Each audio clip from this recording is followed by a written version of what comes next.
How about now? Audio now? Looks like audio now. I don't know what happened. OBS. Mic check 1 2 1 2. Mic check 1 2 1 2. And you guys hear me? Okay. Now that's about how things are going today, because it's Monday. No, because Tuesday. Sorry. Monday caught up with me today. But that's just how my day is going. How are you? Welcome to the show. If you're just stopping by for the first time, I'd like to say this is not the way things usually go around here. Hang on. Oh, the music. Music. I forgot to turn off the music. Is that better? Is that a little better? And I sound underwater. The mic sounds weird. Hold on. I don't know what's going on. I do not know why OBS shat the bed.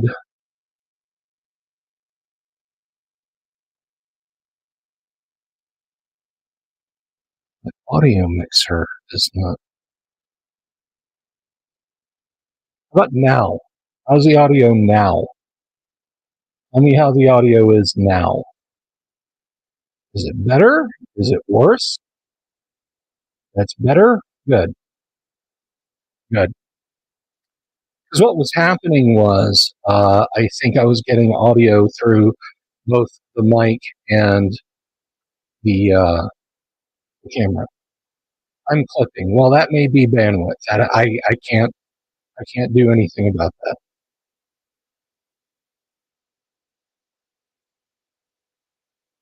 Radio training. Send him over here. Maybe he can fix this shit. Well, this is the best I can do. I'm sorry. I'm sorry if the audio is screwed up for you guys. I don't know what's going on. I changed nothing on this PC. Yes, I did. I did try turning it off and turning it back on. IR. I did exactly that. Close those tabs.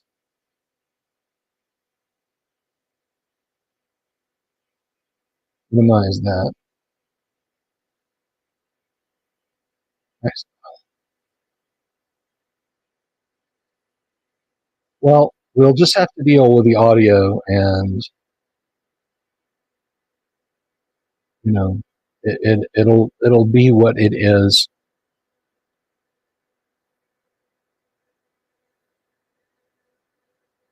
It will be what it is. So I apologize in advance if the audio is shit. Chris says it sounds good to him. Windows update. I don't reboot this PC in about 20 minutes, 30 minutes. Pop-up's going to come up on the screen. You guys won't see it, but I'll see it that says, "Hey, we want to restart your computer. Do you want to do that now, or later?"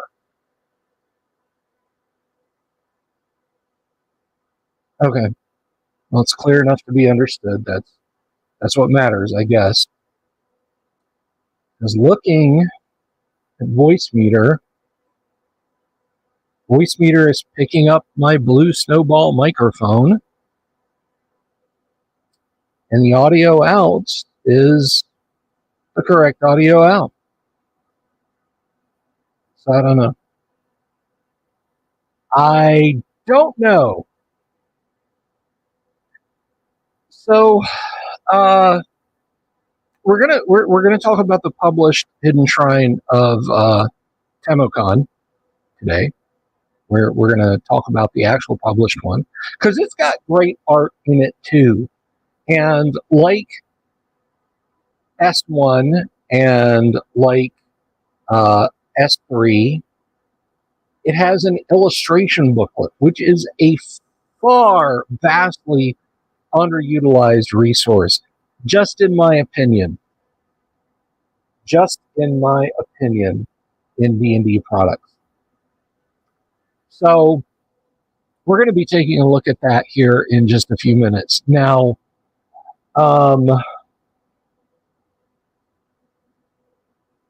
one thing though that I want to mention. Yesterday, I said that Saturday I had heard that the wheels were starting to come off at Patreon, and everything was but that it looked like everything was hunky dory because I couldn't find anything out about it. Hello, Call Shivers. And that's not the case. I can't go into it. I literally, my video will get struck if I start saying it involves the worst thing you could possibly imagine. And I mean that in all seriousness. Not like, murder, they all play 4th edition. No, I'm talking about like real world, awful, awful, awful things.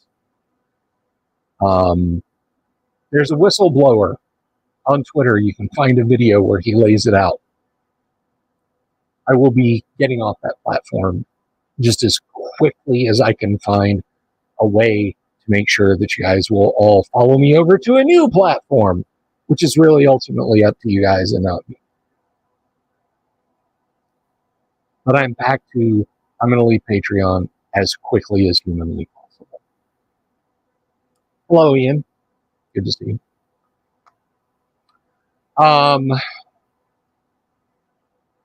Now, in good news, in fun and interesting news, I found something today, courtesy of a friend of mine. Let's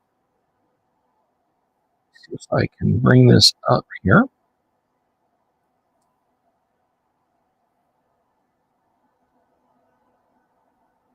Absolutely ditch Twitter. No, I mean, Twitter is awful too, but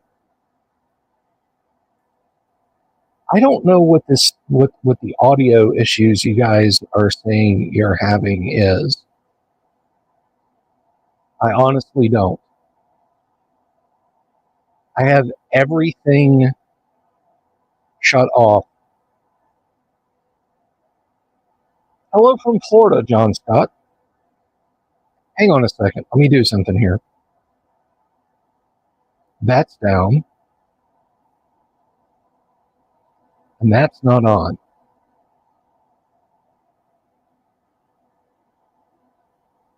See, I don't know what's going on, and I don't know why you guys are hearing reverb or whatever.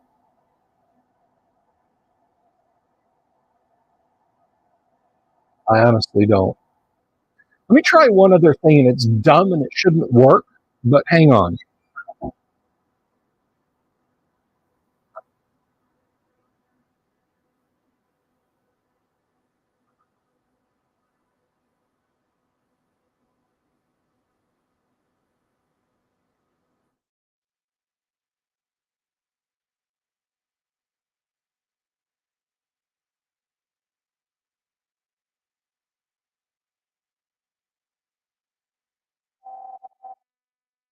How do I sound now?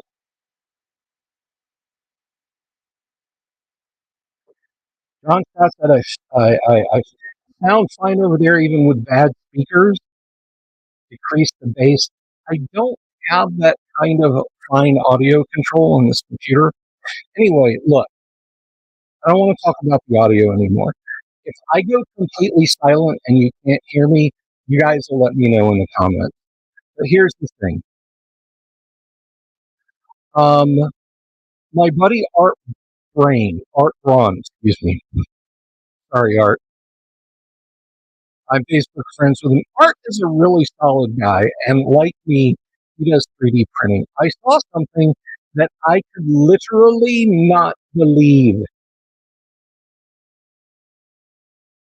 I was floored by this. Now, I have been on a quest for many, many years for the perfect beholder mini.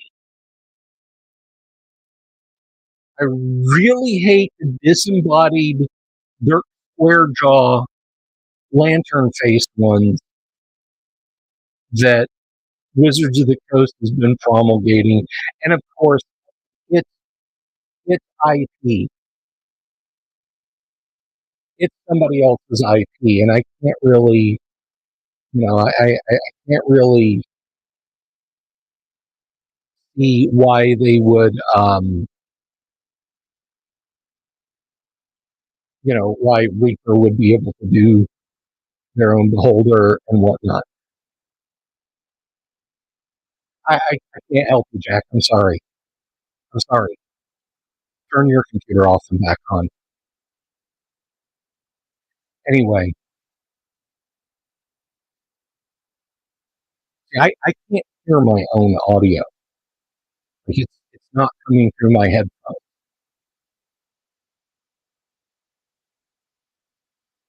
And maybe my mic is busted.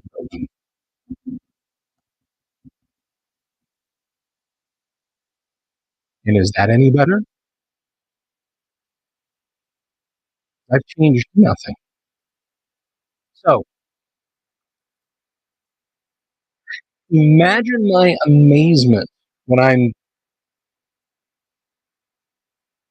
I am looking through Facebook and what do I see Art having 3D printed out but the perfect beholder miniature. And what is the perfect beholder miniature? It's not the classic Grenadier mini. That's close. It's got the face proper. It's got that big doofy grin. But when they made the miniature, I guess it was too difficult to try and make delicate eye stalks. So they're pressed down. Looks like he's got dreadlocks. And if they were sticking up, it would be perfect, but they're not. This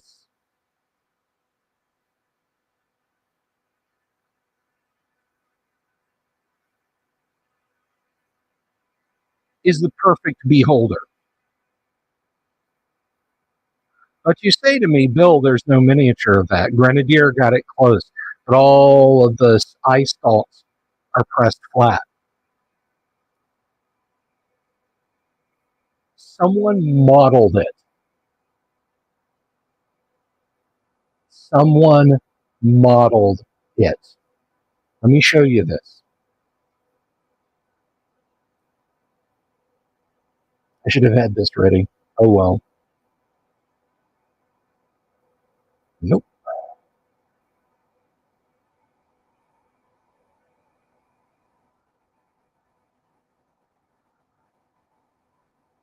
I can bring this up here.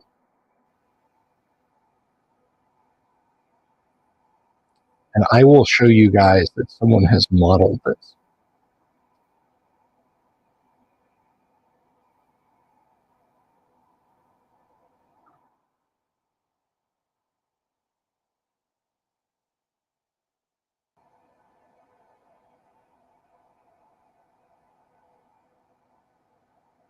It's like, I mean, what is a beholder? You know, it's just a ball with some eye stalks and a spiky mouth on it, right?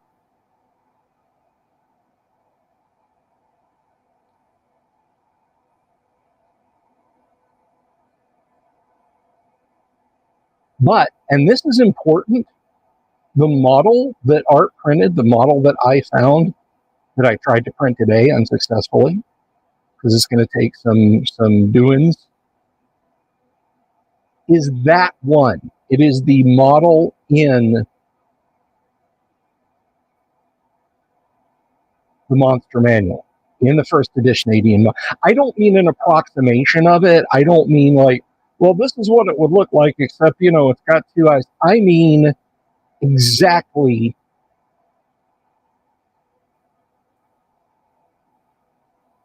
this. Exactly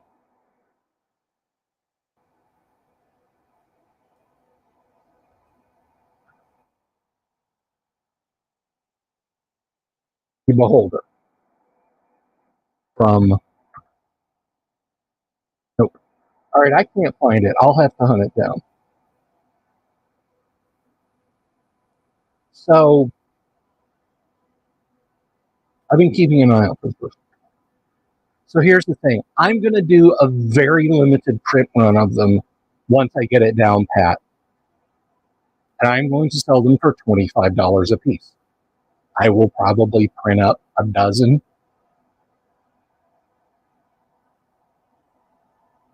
When I do this, when I have them all done, all of them printed out that I want, I will let you guys know. And if you want one, I will sell it to you. Now, this is specifically for people who don't have 3D printers. I will, if you don't have a resin printer, first of all, you're not going to print this on FDM. Anyone who says, I can print this with FDM, they're lying to you. It's not possible. But once I've got the printing process down, I will 3D print a bunch and I will offer them for sale. And then that's it forever. I'm not selling the guy's STL file. It's his, right? He created that. This is for my labor. You are basically paying me for my work that I'm doing on it. So, if that interests you, when I get them done, I will let you guys know, and you can purchase one from me. You're basically buying me more resin and paying for the cleanup time. So, there you go. That's what's coming. I wanna find that quarter scale beholder, like that big around. You're welcome, Scott. John Scott, sorry. I just lost, I glanced over and thought, got to go, Scott. Anyway, have a good evening. So if that interests you, let me know.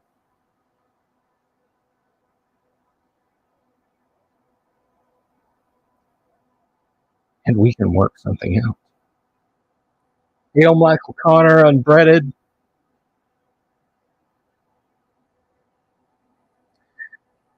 But speaking of monsters,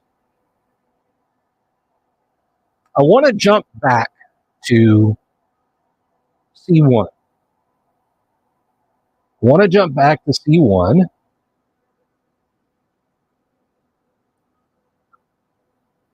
And let's have a gander at some more Dungeon Module C1 of the competition series. Now, if you remember when we were looking at the actual competition module, I had said that there was unique and beautiful art in that version, and there is. But there is unique and beautiful art in the actual published one. There is some of the better art. Now, whether you have the 4-color or the pastel mono of this, you do get all of this art. And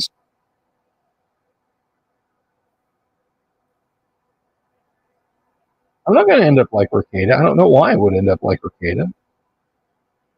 Oh, are you talking about earlier when it? Yeah, no, believe me, I am as careful as can be. Plus, I'm super low on YouTube's radar, right? I mean, I could probably say and do pretty terrible things, and as long as they were skirting the ability of Google AI, I could get away with it. Like an actual person from YouTube's offices is never going to see my channel, and I'm not going to do anything like that. Anyway, some of the art, not all of it, but some of the art from the original tourney version is in here. We'll look at that. Mini in the intro from the cover of the player's handbook. You'll pay top dollar.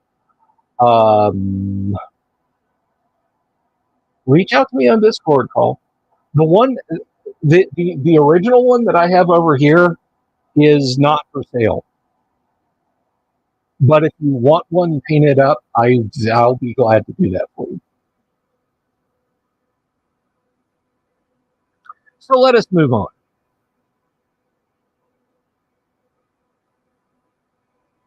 And take a look then at C1 as published. Now, what TSR did when they moved over from the pastel modules to the 4-color modules is they would take a lot of the cover art would go inside the module, but they didn't throw away the cover art. It just gave them an extra illustration for inside. So if you have the 4-color version, you have this awesome, you still have this awesome image of the 3 adventurers going toe-to-toe with Tamazats.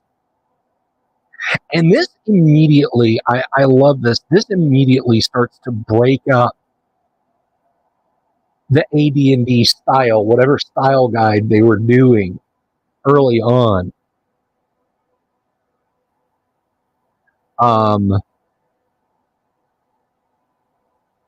Because right off the bat, we have this kind of crumbly font here. I don't know what font that is. If you're a font guy, you can let me know. But we have this awesome picture from Errol Otis. We've got our barbarian, our magic user thief, and our cleric fighting Tamazats somewhere in the hidden shrine. This is the 1980 edition. And this one is a little bit better shaded. I think it shows off the dungeon effect a little bit more. But then the darkness setting on the scans could be impacting it too. And we know the background. They didn't change the background up really all that much.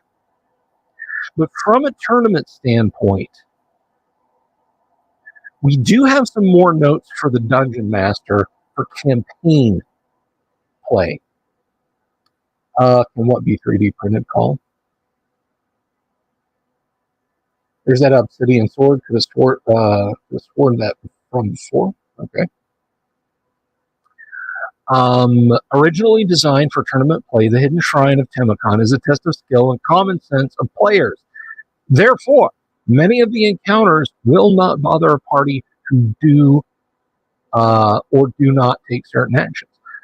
Those of a party who act foolishly, though, will pay the consequences for their deed. In general, party size should be from 5 to 7 characters of 3rd to 7th level. So this kind of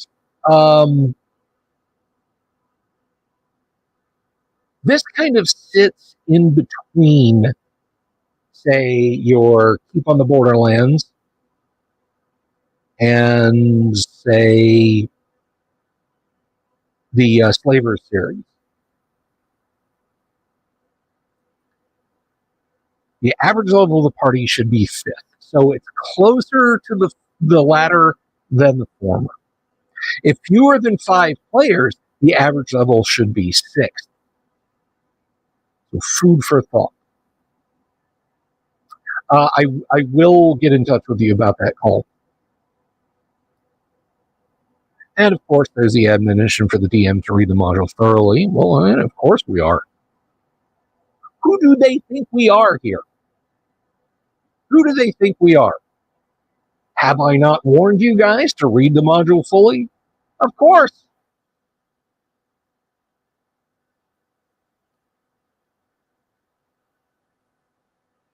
Making notes in the margins where useful. Write in your module so that when you try and sell it in 2022 and make some money, you will have to knock dollars off.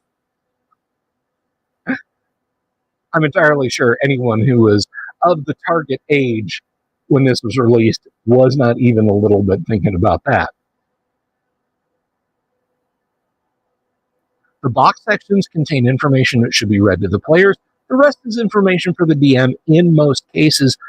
The same player's description is used no matter which direction the party enters, but 2 cases require that special descriptions be read depending on the direction from which the party approaches the encounter area. The DM should be aware of this and be careful to read the proper player's description. I screwed one of those up at a convention event once. And I had to hustle. I had to think on my feet to make that sucker work.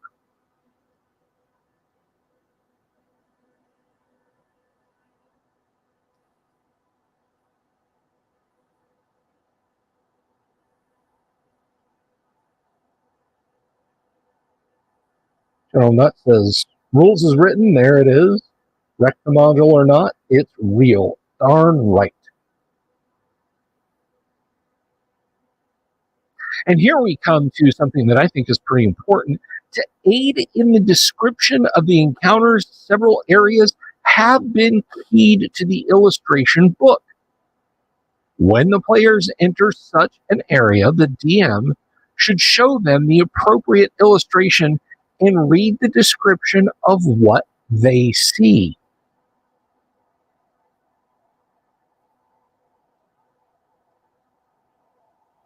The DM may, of course, describe the encounter in his own terms, but care should be taken not to reveal information the players would not know. All involved will enjoy the module more if challenges are left for the players so that satisfaction may come in overcoming them.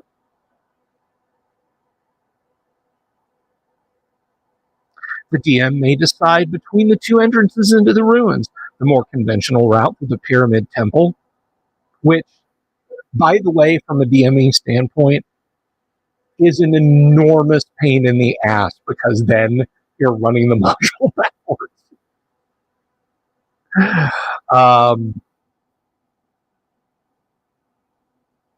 Or the drastic tournament method entrance.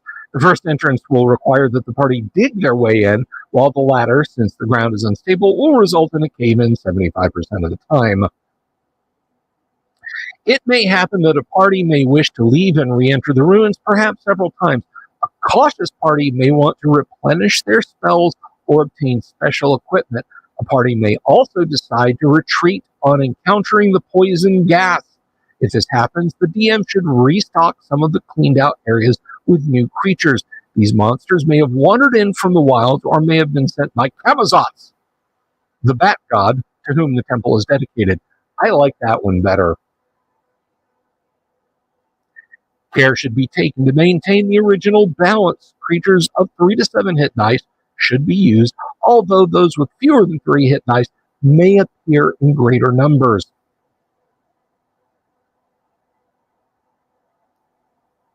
In their ruins, the hallways are commonly 10 feet wide and almost 20 feet high, although a few of the corridors are narrower. Secret passages are only 5 feet wide.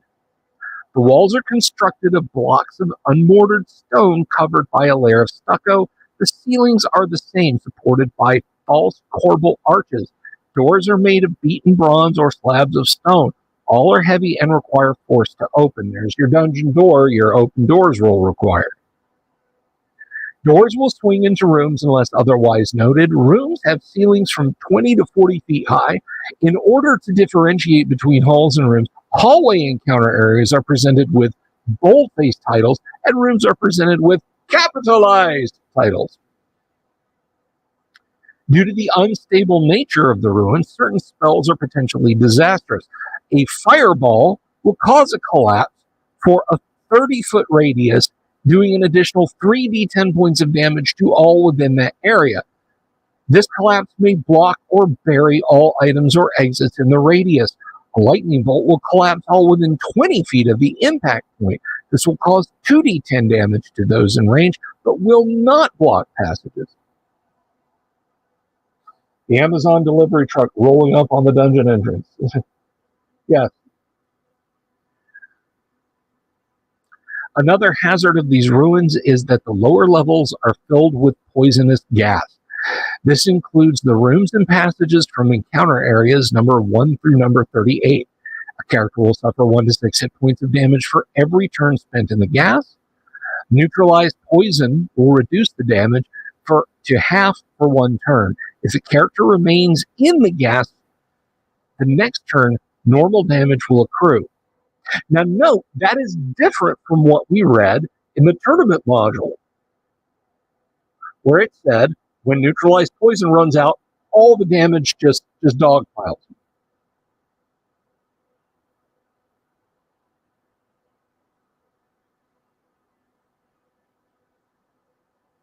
Bezos is a great name for a deep spawn, he says, for no reason at all. Yeah, that's a good one for like a Duragar or a Darrow name. Bezos. Bezos. I am Bezos. You have invaded the Spriggan kingdom. Prepare to die. And as you're laughing at them and your party's heads start to explode, you realize Spriggan are psionically empowered, evil underground gnomes. Thank you, Gary. So we have the poison gas. It's a little different.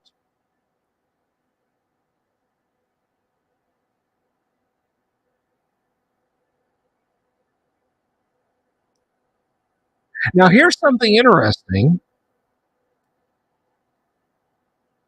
Oh, I misspoke. They will suffer the remaining damage accumulated from past turns, so it will catch up with you as it will in the tournament module.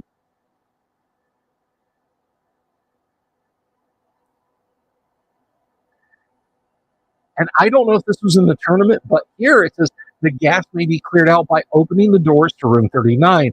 Players will need to be patient as it will take 1 month for the lower levels to clear completely. If the doors are closed again, the lower chambers will refill in 2 weeks. So your party could potentially destroy or remove the doors and go off and do something else and then come back. We know what the tournament rules are, or the tournament play. It's a lovely Spider by Errol Otis. Sorry if you got a thing about spiders. I think the wandering monsters are the same. In fact, I'm almost sure the wandering monsters are the same.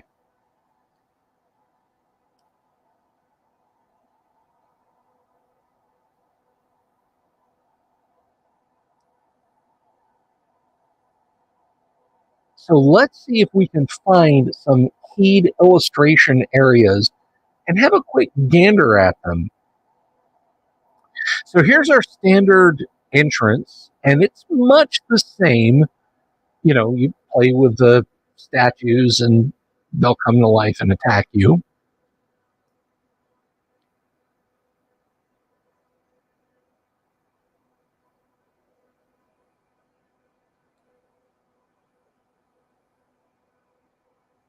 the Hall of the Thrashing Canes. Of course, we have the bamboo trap that will swing out and smack characters in their backs if they're not careful.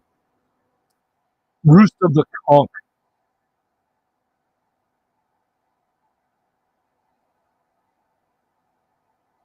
And it is much the same. We have the crayfish scuttling around in the mud. Who is this? Who dares to enter the chamber of the guardian? You had better go, or I will have to discharge my sacred duty. Be off with you before I lose my temper.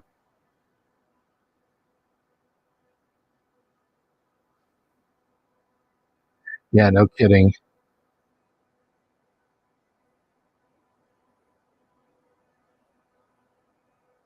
If the party retreats, the crayfish will not follow, but will take to marching back and forth in front of the boulder and will threaten the party if they approach again. If the party does not heed the warning, the crayfish will increase its threats. Should the crayfish be attacked, it will immediately call upon its companion, a giant hermit crab. The boulder is in reality a huge shell inhabited by a giant hermit crab. The bamboo staff is one of its legs. It is presently asleep and will not awaken unless disturbed. Once awake, it may attack or bargain. It is highly intelligent in order to better serve its master, Tamazots, or Zatzalaha.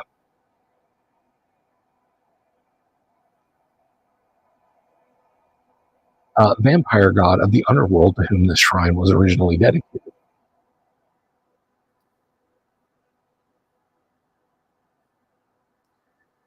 It speaks the old native tongue, Olman. The crab and crayfish can be reasoned with, although the crayfish is rather dim, if the party has not attacked either and can come up with terms to them.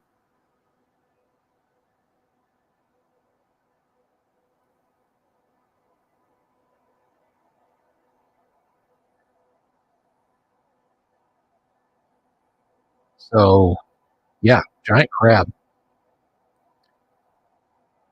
I want to find something that gives us an illustration. If I don't, here soon we're just going to... Okay, there we go. We have... This is Area 7. The sepulcher of Flokas Popolokas. That's right.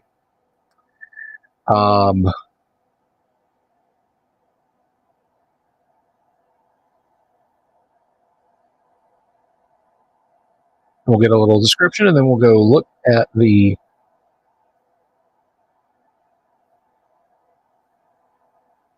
We'll go look at the illustration. Once the stone entrance block has been pushed far enough out of the way, there's enough space to step past it. Beyond the plug is a small foyer holding 3 sealed urns on both left and right sides.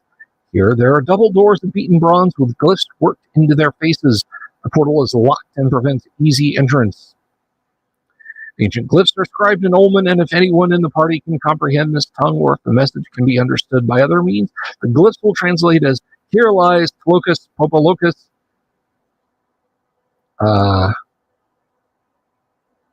Yawahe Aha Kato, master of the others, who is like the wind and the night." How's Batman? Fits. The doors are trapped. Forcing the doors will cause a glass sphere to break, releasing a gas of dreadful sleep. Save versus poison, every round exposed or fall asleep for 5,000 years, or until the gas of poison is neutralized. It will form green swirling vapors throughout the room and require over a month to dissipate. If the lock is successfully picked or the trap detected and deactivated, the glass sphere will not shatter.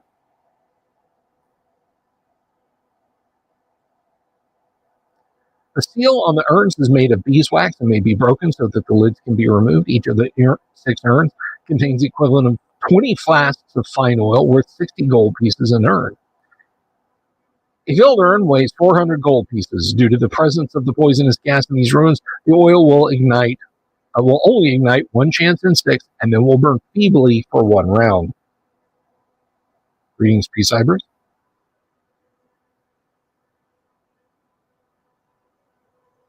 And unlike a lot of other modules, we get more descriptive text.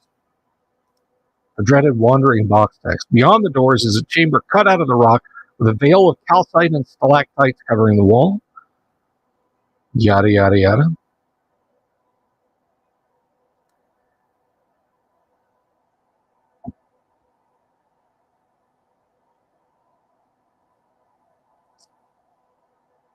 And we have a battle axe here. The battle axe is a blade of bronze, and the haft is wound with snakeskin wrappings. The axe casts an ominous shadow of what appears to be a withered arm. Those who approach within reach of it will feel a cold chill run up and down their spine. So now we check out illustration number 1. And let's zip over there and have a look. Here, I think we can do this. Nope, not that. That. Art insert. So that's illustration number 0, which we come to later. Oh, and by the way, that very illustration is in the original tournament version. Not a version of it. That's the one from the original tournament version. So we'll see illustration number 1.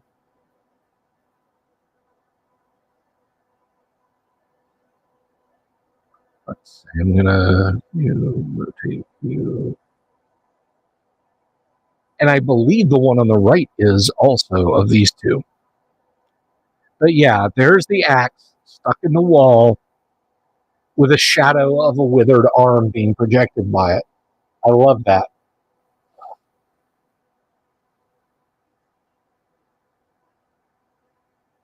I love that.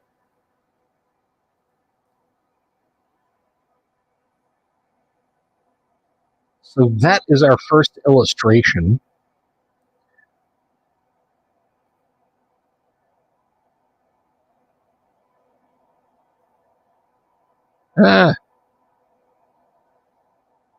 Okay. I promise you I have some idea what I'm doing.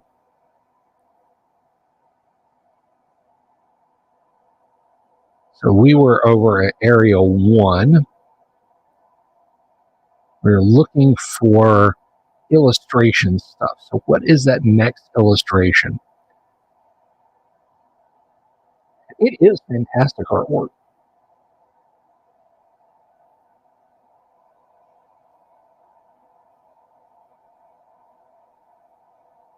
So that axe, by the way, in case you were wondering,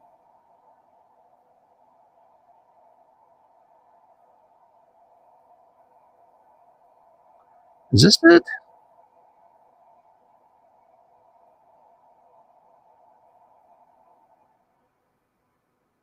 Seal urns, the axe, monument.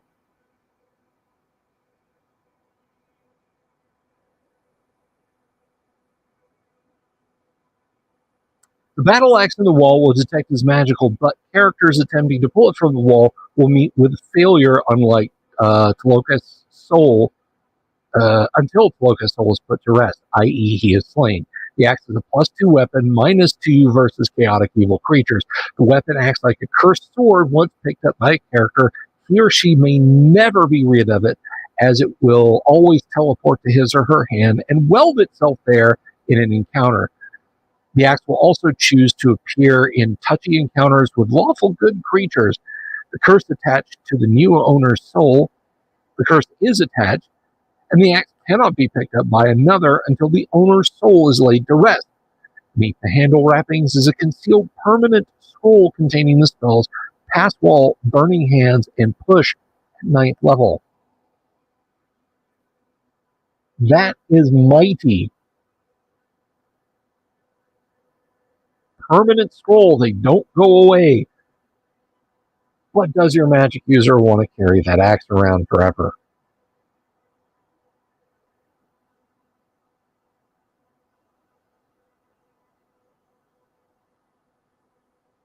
Just roll a nat 20 to disbelieve I know what I'm doing.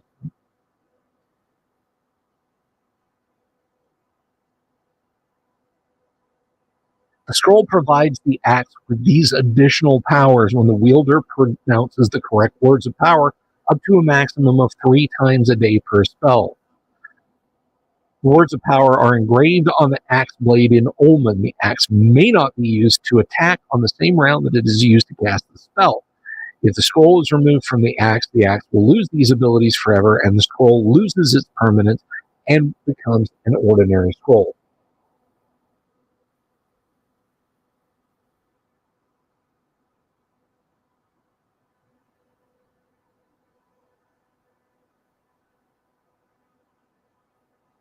And I think, yeah,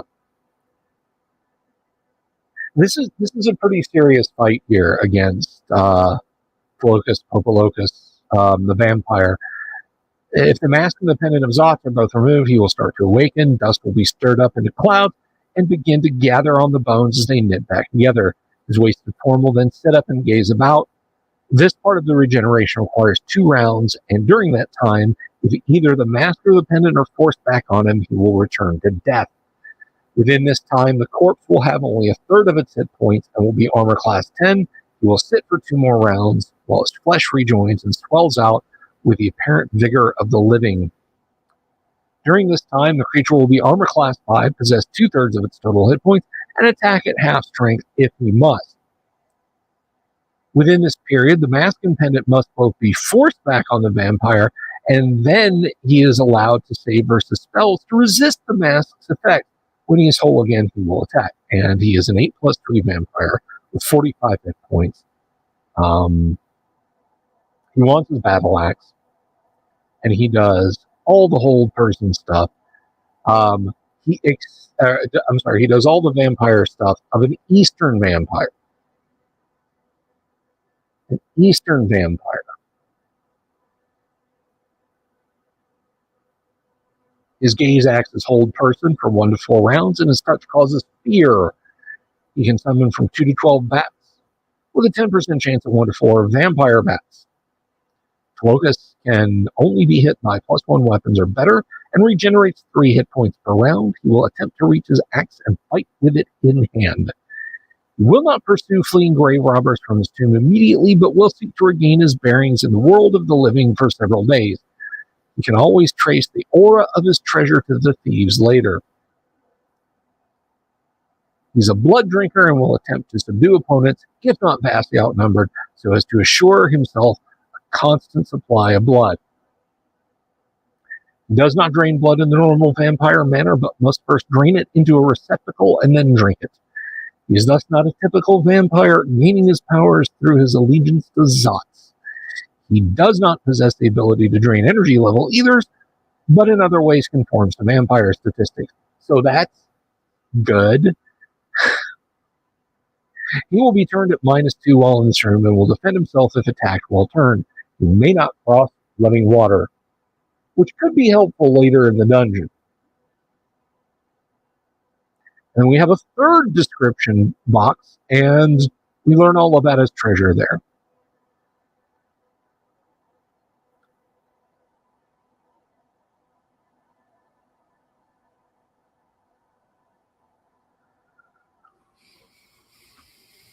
So,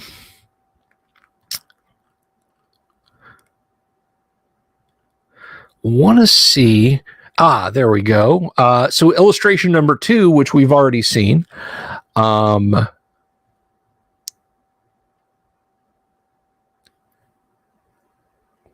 prissy vampire probably uses dainty napkin after 2? Probably. So let's take a quick gander. So we have this lovely statue as illustration number 2.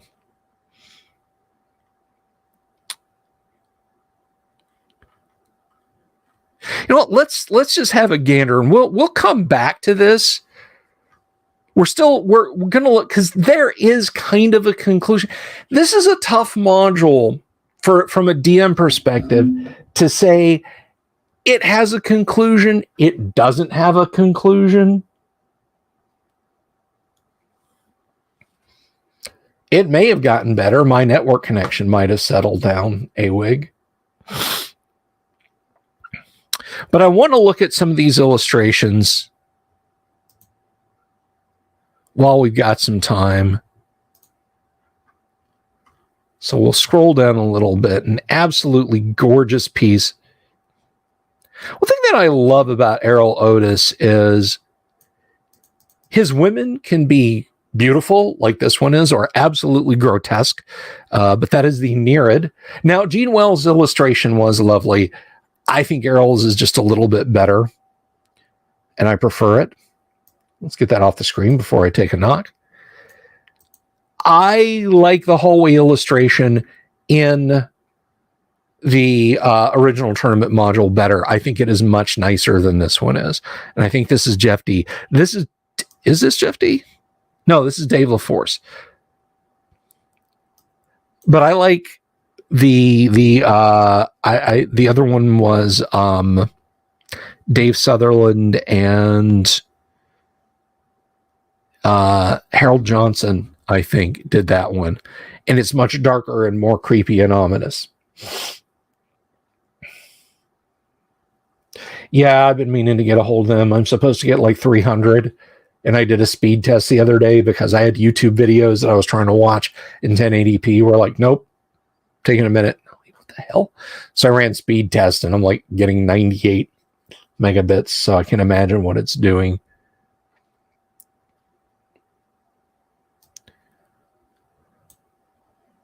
And this is not...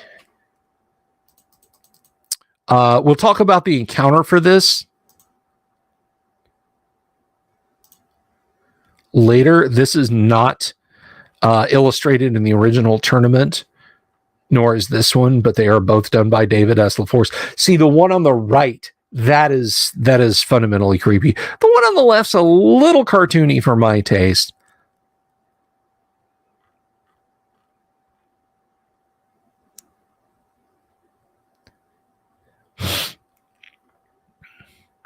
And this one, you literally have to flip this. So we can look at the cat man with 6 nipples here. That is Darlene's artwork. Yes, so there is some rare Darlene the artist artwork in this module. Rare in that I don't know that she did a lot of module illustration. Outside of this, her focus was rule books.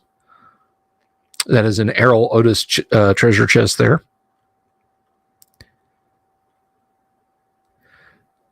And we get a couple of lovely pieces by Jeff D. Now, strangely, I have come to... I still think Jeff D's artwork is fundamental to AD&D, and I still think it's very good. I liked it more as a kid than I do now, but I still think it's very good, and I still like it. And it's pieces like this one right here. This is so beautiful and so detailed. Don't you want to step into this and walk around? I mean, not really, because those statues probably, animate and turn your intestines inside out or something if you don't say the password, or, swap all your blood for snake venom or something terrible. But that is a beautiful piece by Jeff D. And this is an equally nice piece by Jeff D. I love how he captured that. No, these are stone slabs, not statues per se. It is very comic book like. If you go look at the Villains and Vigilantes role-playing game that he worked on, that is a very... he lets a superhero flag fly because it is a superhero role-playing game. And his Rufus and Byrne illustration in the back of Village of Hamlet, I never cared for it. I'm sorry.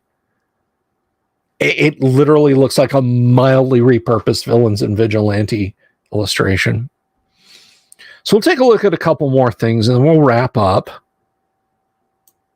That is another lovely piece from Darlene. And this is the polyp. We read about the polyp encounter last night. Howdy, Todd. And then one more, and then we'll get on over, because folks at the bottom of the, well, it's a little past the bottom of the, we had technical problems, okay? But in just a few minutes, we'll get to playing some AD&D.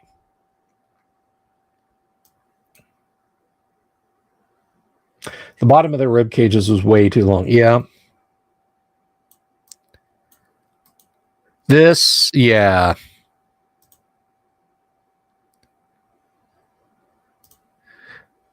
This one here, I guess it's on the left now, is Errol Otis in all of his magnificence. You practically feel the steam from that cloud on your face, yeah? It's good stuff. So, we'll keep exploring C1 for at least a couple more nights because I want to look more at the illustration booklet. And I want to explore the dungeon to its logical conclusion. The fact that you can come in multiple directions into the dungeon, it makes a difference from saying, oh, well, I go over here and I do this to get from room 1 to room 34, and that's it. Versus, this, where you can climb up to the top of the pyramid and go down, you can go underground, you know. There's a lot of different approaches to it.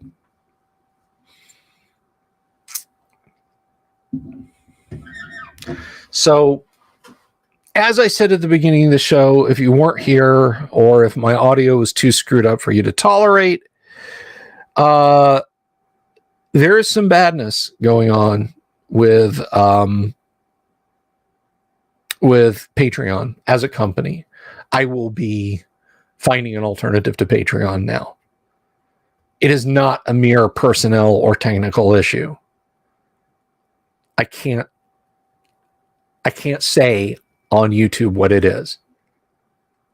It's as bad as you can imagine. It involves the third letter of the alphabet,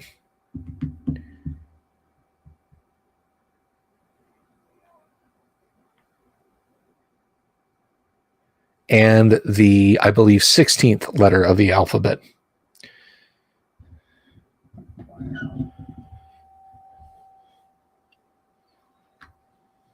So,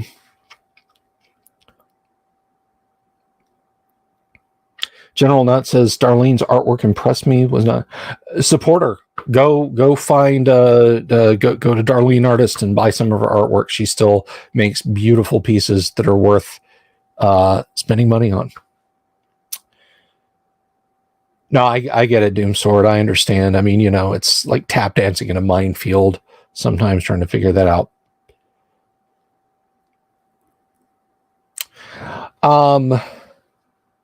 Well, I do offer that. I mean, well, I not PayPal direct, but if you want to PayPal, you can certainly support me that way. But I do have folks that support the show, and I want to take a moment to thank them. And hopefully we'll be able to carry on to a new system. And I want to say thank you to those who have continued to support the show. And that, of course, is Joshua Garlock, Lord Corion, Ricky Maru, Mobius, Kevin Reynolds, Doomsword Deathmaster, Mark Simpson, Damien247, James F. Keck, William Smith, The Dungeon Minister, Manny Wall, Mark Corey, Kevin Wood, Todd Sharp, Carnivore Farmer, Rob, Jeremy Rule, Boganora, Mikey Mank, Sky Hernstrom, Pete Sullivan, and the DM's Council. Doesn't that sound like one of those 60s like soft pop groups like the Ray Conniff Singers? Pete Sullivan and the DM's Council. A very Merry Christmas. So thank you to those guys. You literally help keep the lights on around here.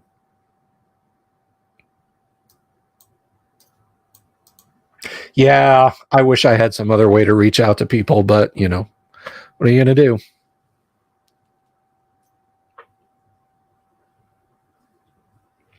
All right. So that's that. What shall we do now? What shall we do to fill the empty spaces where waves of hunger roar? Shall we set out across this sea of faces in search of more and more applause? Shall we buy a new guitar? Shall we drive a more powerful car? Shall we work straight through the night? Get into fights, sleep with lights on, drop bombs? Do tours of the East, rarely sleep, give up meat, keep people as pets, train dogs, race rats, fill the attic with cash, bury treasure, store up leisure, but never relax at all with our backs to the wall. So with that preamble said, let me welcome Mark as Abner the Magic User, Doomsword Deathmaster as Tergo, What's up? TK as the Outlier. Greetings and salutation. How are you all this evening? Could be worse. I'm alive for now. Every time I do that could be worse thing, it happens, so I try to avoid that. Doomsword, I was about to say that there's only one salutation due to budget cuts. Yeah. Greetings and salutation. You mean salutations? Nope, just salutation singular.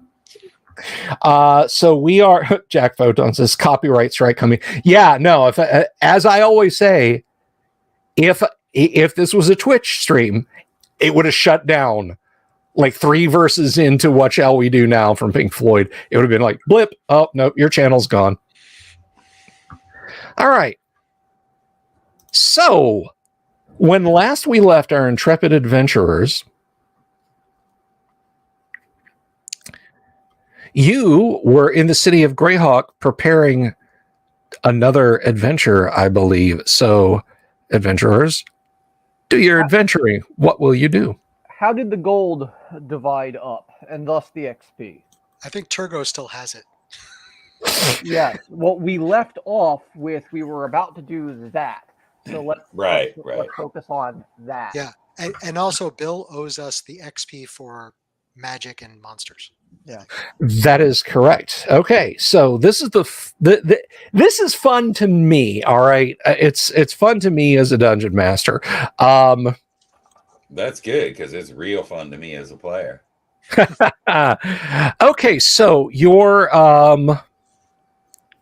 now, for those of you who are coming to this form of D&D from later versions, which is certainly fine, we accept all here, an individual magic item given to an individual player gives that player the XP. It is not, unlike treasure and unlike fighting monsters, well, money, I should say.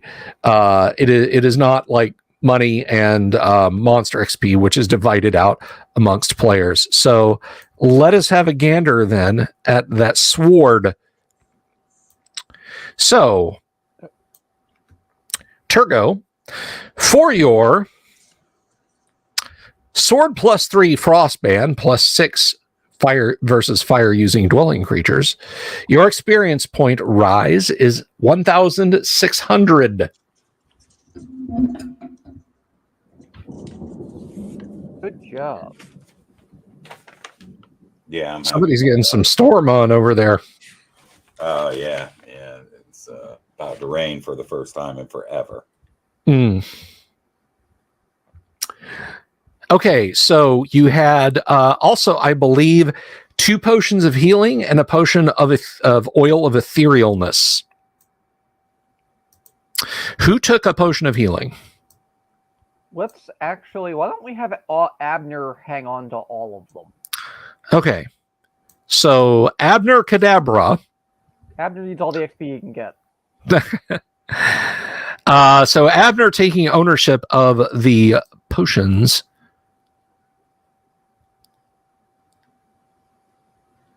For the 2 healing potions, this is a total of 400 gold pieces. Not each, that's total. The oil of etherealness is 600 gold pieces. So, I'm sorry, 600 experience points.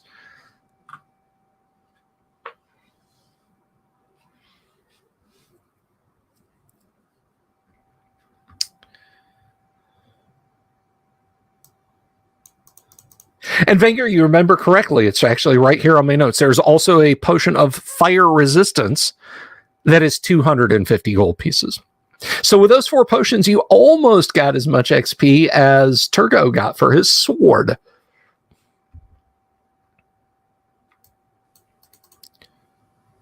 And also, when it comes to dividing up the gold, why don't you two take all of it, except for what we're paying the hirelings, etc., because that'll bring you closer up to the XP pool that I gained. Because remember, I just gained a ton, and I can't level with it, and I don't have any use for it. So I just had a magical playing card tell me that I lose all wealth. So I'm interpreting this as, hey, my god says I should have less shit. And so that's literally my interpretation is, all right, well, my god gave with this hand and he took with this one, so you know what, y'all take it this time. Right now Blaired is like, my holy scripture is a book of wisdom, not a novelty playing card. All right, so how much remember, I may have a charisma of 18, but I have an int of 9. You're the dwarven equivalent of you're a himbo. Pretty and empty-headed. My wisdom He's is a 15. TikToker. Yeah, my wisdom is 15, so I'm wise and I'm charming. I'm just not smart. Right, yeah. You're that guy who will walk up to a fair maiden in a bar and say, "Did you know that just here on a male frog, there's a little gland that allows them to stick their tongue out up to a foot?" And she's like, "Fascinating. Tell me more." All right. So, good evening, Mobius. Good to see you. Hope you're well. Todd is correct. Int 9 is average. You got to get down to like, I could passably beat a flesh golem at tic-tac-toe 2 out of 3 times to start hitting the dumb as a sack of hammers. So you guys sold the jewelry. I don't have this in my notes. What did you sell the jewelry for?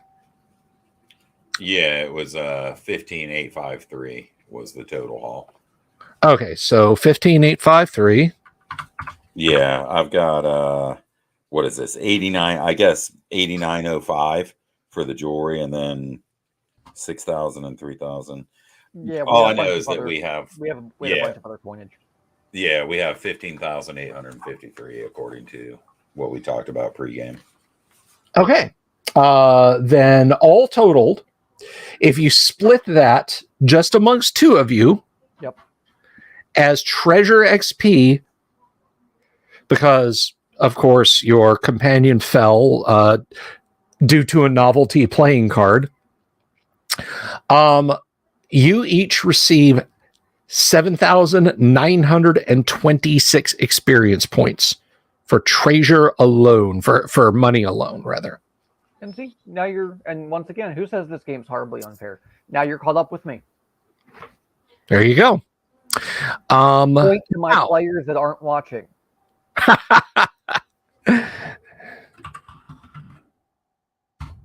All right, let's do some figuring up here. You guys confronted and overcame. Now, I'm not going to get too wrapped up in the specifics.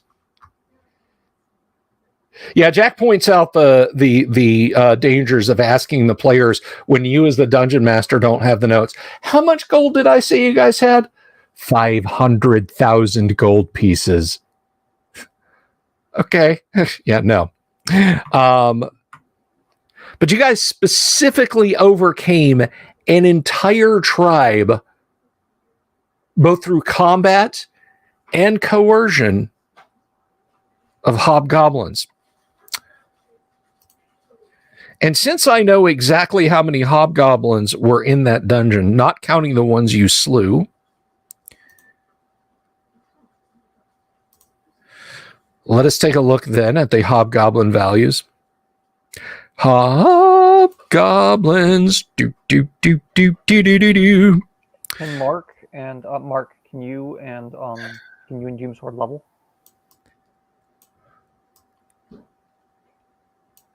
Yeah, I can definitely level. I was muted. Yes, I can level. Well, sorry, I mean, with that money, can you afford it? Yeah. I Awesome. believe so. I've got to Because check. I'm currently 4th level, so that unless Bill tells me my play was subpar, that should be full. Yeah, I could admit to that. It'll be 6,000 for training. Maybe. Ooh, okay, good. So you two can level this time, and I'll wait till next time, I guess. Yeah, and I need 7,500, and I got 7,926. Now I get to choose the spell. Now I want to make sure that the outlier levels as appropriate too. What are you right now? Oh God, I'm almost max experience for next level. I'm a 3/3, but I'm about to cap out for my XP to go to its highest bracket. So, but that's fine. I can. No, I'm the equivalent of like a level 6 kind of. So like, no, you two go ahead. Okay.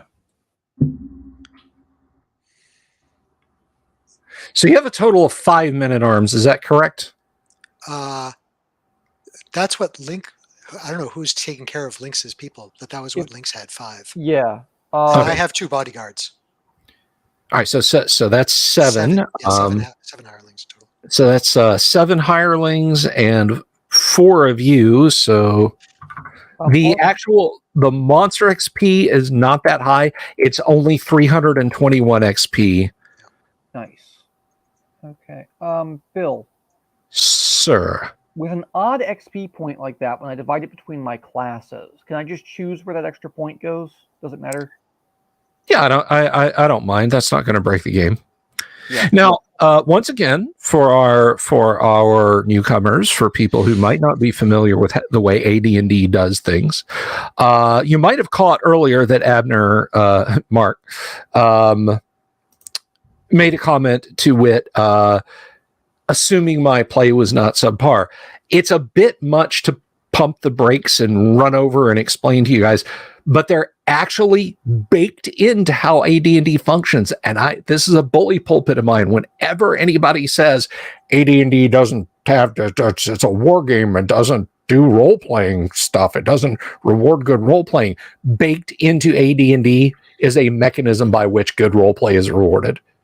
In fact, it's the first role-playing game that I'm aware of that ever rewarded good role-play.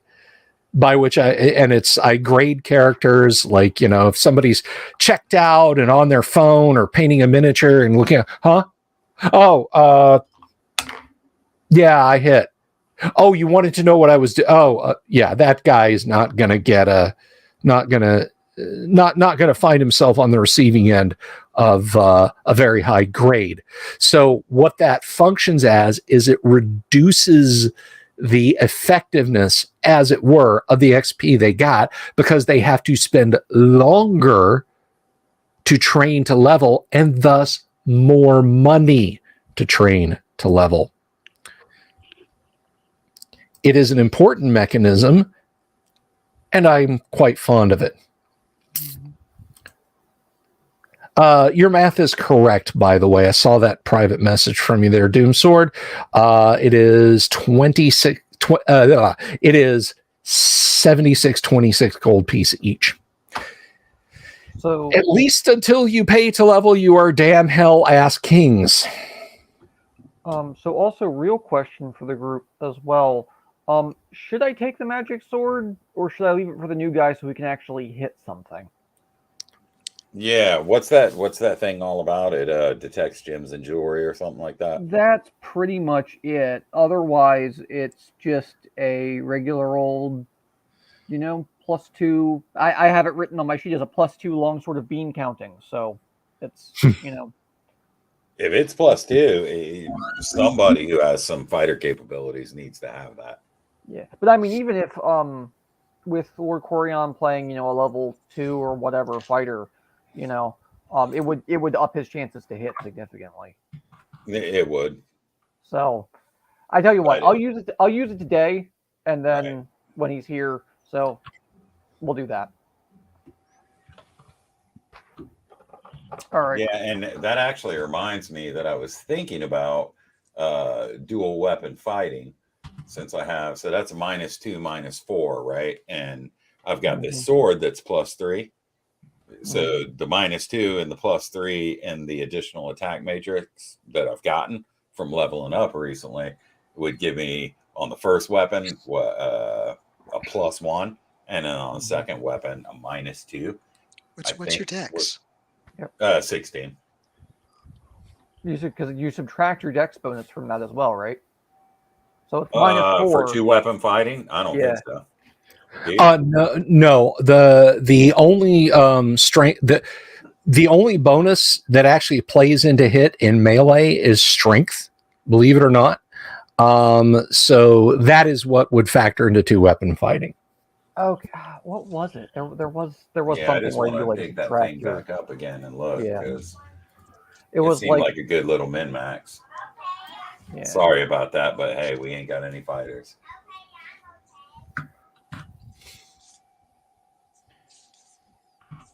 I will choose not to take offense at that. At 16 dex, your 2-hit would be -1 on the primary, -3 on the secondary. Yeah. Okay, Yes, so thank you for reminding me that. Yeah. it does factor. Thank you Yeah, from the yeah. Dungeon Master also. Jeenan was a dual wielder because Yeah. he had pretty good dex. So Yeah.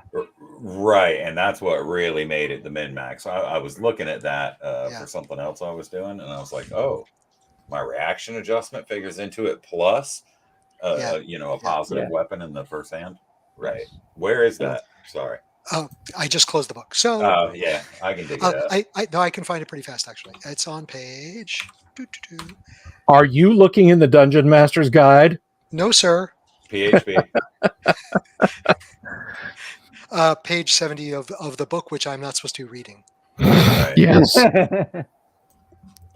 Now we kid about it, but were this some kind of tournament setting? And the players well know this audience, but if we were in a tournament setting, that would be nicht Gerwehr, which of course, as we all know, is German for not Gerwehr. But if we were in a tournament setting, I would memorize the damn thing again before I ever went. Just so. Okay, gents. So I guess you two are off to go train then. Yeah, I have to choose my new spell. Fireball is obvious, but it seems too obvious, and it's likely to burn us all up. How about lightning bolt? You can still bounce it. You can still get AOE with it. It's less likely to blow us up. But I'm thinking about Abner. Abner's a coward. He might go for mirror image or blink or feign death. If he goes for feign death, I'm gonna feign death his head to the floor. Protection from evil, 10-foot radius. Oh no, Abner's dead. Oh god. Okay, we'll bury him here. Yep. Abner then wakes up clawing out of the cemetery. Picturing that picture of Smithers in The Simpsons when Burns announces he'll be buried alive with him. Holds up the little model of him in the bottom of the coffin. Anyway, there's a lot of good choices here. Do you think he'd get up if I threatened to cremate him? Haste. Oh, he's dead. Time for a Viking funeral. See how fast he gets up. Yeah. But fireball is so tempting. Just blow shit up. Yeah. I don't know. Lightning bolt seems like a great coward spell. Yeah, let me look at lightning bolt again. Because if you're afraid of the roof falling in your head, or if you're afraid of it blowing back in your face or whatever, and to me, those are the big concerns with fireball. But lightning bolt, I'll probably end up hitting everybody else. Well, hey, that's not your problem.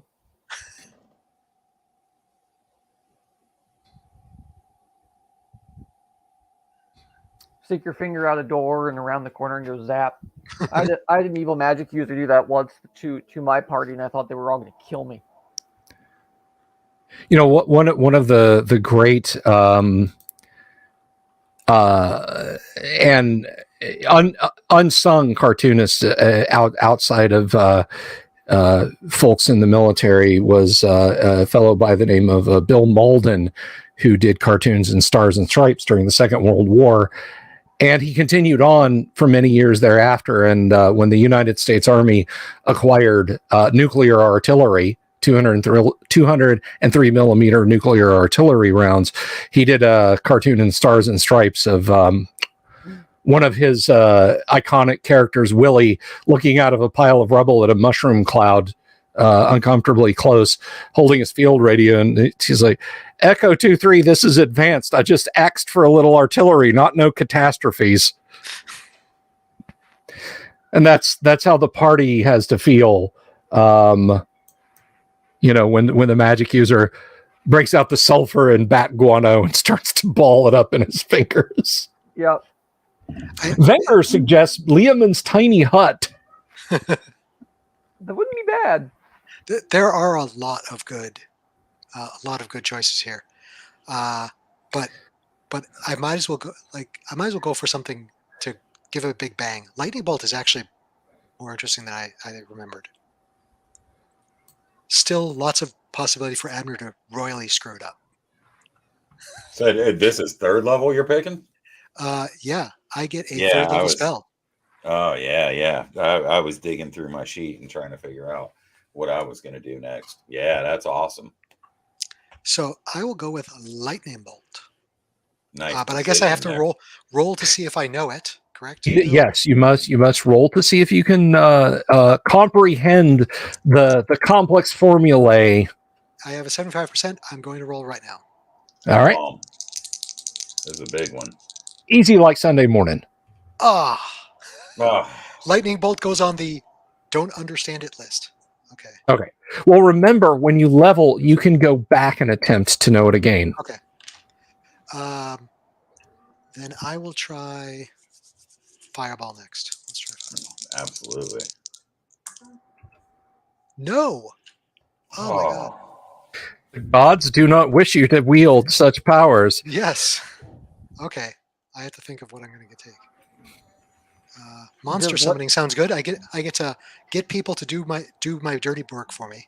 Nice. Hey, go ahead. That's something your character has shown an absolute passion for. Wait a second. Yes. I can now summon the followers, and I don't have to pay them. Okay.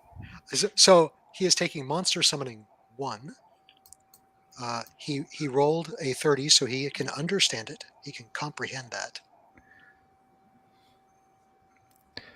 Alrighty. So that means, Bill, at some point before I use it, you have to go look up in the book, which I am not able to read, whatever rules and whatevers are in the about monster summoning 1, so that you can royally screw me on how it gets used. Well, that's your job. Monster summon. I am the cold and unfeeling universe. But monster summoning basically, you'll say I'm casting monster summoning. I then roll on a table. Yeah. And those monsters appear. It could be like D3 mains or 2d6 orcs, or it depends on what level of monster summoning. And this is monster summoning 1, correct? Yeah, monster summoning 1. So I'd be basically summoning a few hirelings and say, go hit that thing. Yeah, well, which is right up Abner's alley. That's exactly what Abner wants to do. A few combatants, at any rate. It is funny though that you could, in theory, be like a neutral wizard and be summoning a pixie 1 minute and then summoning a demon the next. Yeah. Yes, a neutral magic user may have halflings show up that he has to order into combat and bear no particular enmity towards them. Just like, I'm so sorry. There's a frost giant right behind us. Could you take care of that, please? Like, I'm not sure what you're going to do, but Godspeed. Yeah. I'm running away. Okay. Whatever you do, good luck. Okay, so I think I have to roll my hit point. Yes, you roll a 4-sided die for your hit point. Yeah, because that's probably what it's going to be. Nope, I got a 2 plus my con. I hit 4 hit points. There you go. That's not shabby. Nope. What's your total at now? 21, and then it's 35 if Crow is nearby. You want to know something sad? What? You've got more than me. Haha. This is to make up for Gene and his he's like a high level fighter and with like 2 hit points. Yeah, I've got 3 levels in each, and I have 24 hit points. Everybody line up behind the tanky magic user. He's beefy. The brawny thewed sorcerer. And what's his strength? 11. So 11. Yeah, Okay, so you're all like you're like a, oh god, you're built like a wrestler. That's horrifying. Okay, so I am guessing that. Well, so it's going to take you a week to train. What is your current level? 4. So it will cost you 6,000 gold pieces to train. Yep. I write out a check from the Bank of Greyhawk and hand it off to. Well, there you go. And as let's see, there are 4 possible places here in the city of Greyhawk where you might find ink to write your newly learned spell into your magic book. Oh, that is cocked.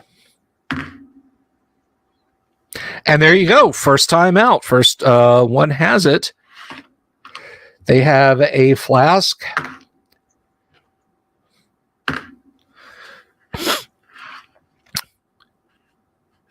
With 3 writings worth.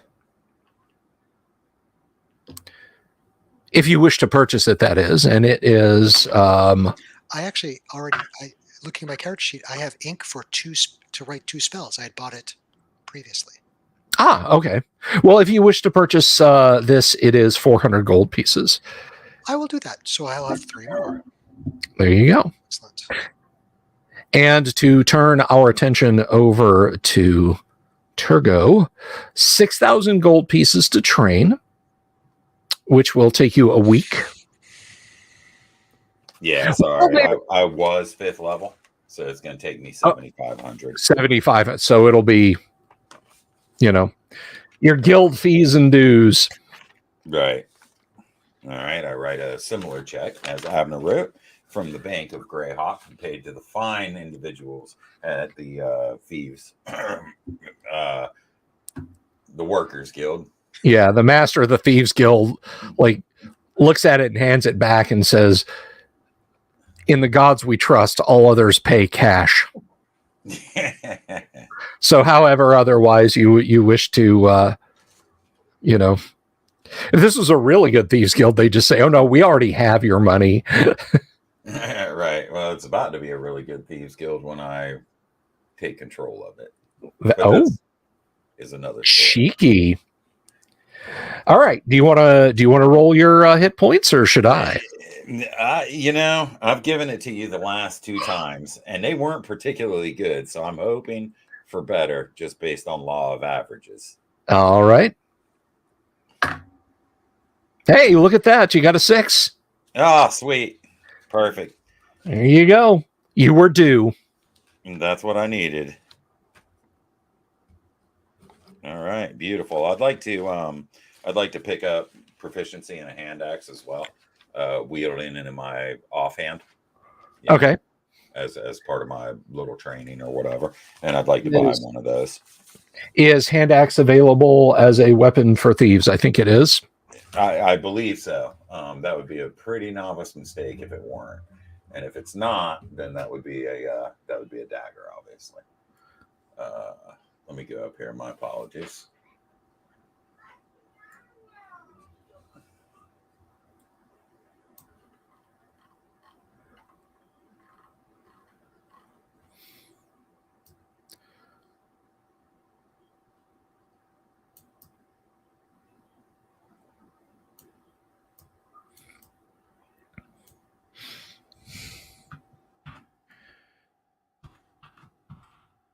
So fair number of weapons, it says here thus far.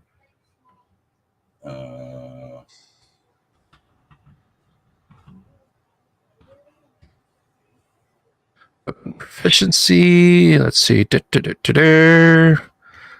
that. And I think it's at the bottom of this table. If not, it's at the bottom of the next table. Oh, right. I remember that. Or perhaps it's before that.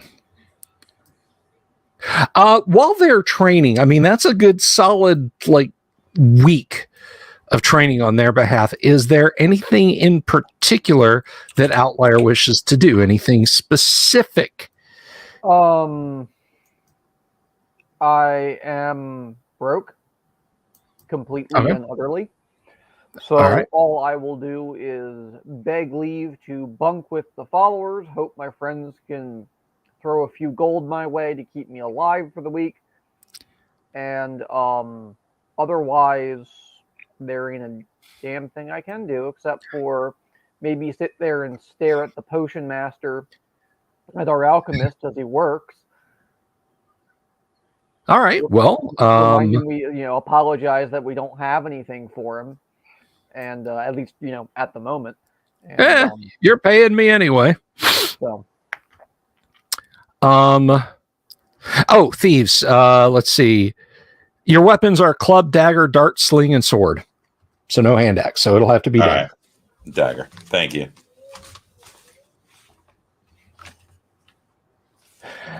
Todd wants to know, are all the players fancy having 2 screens for their computers?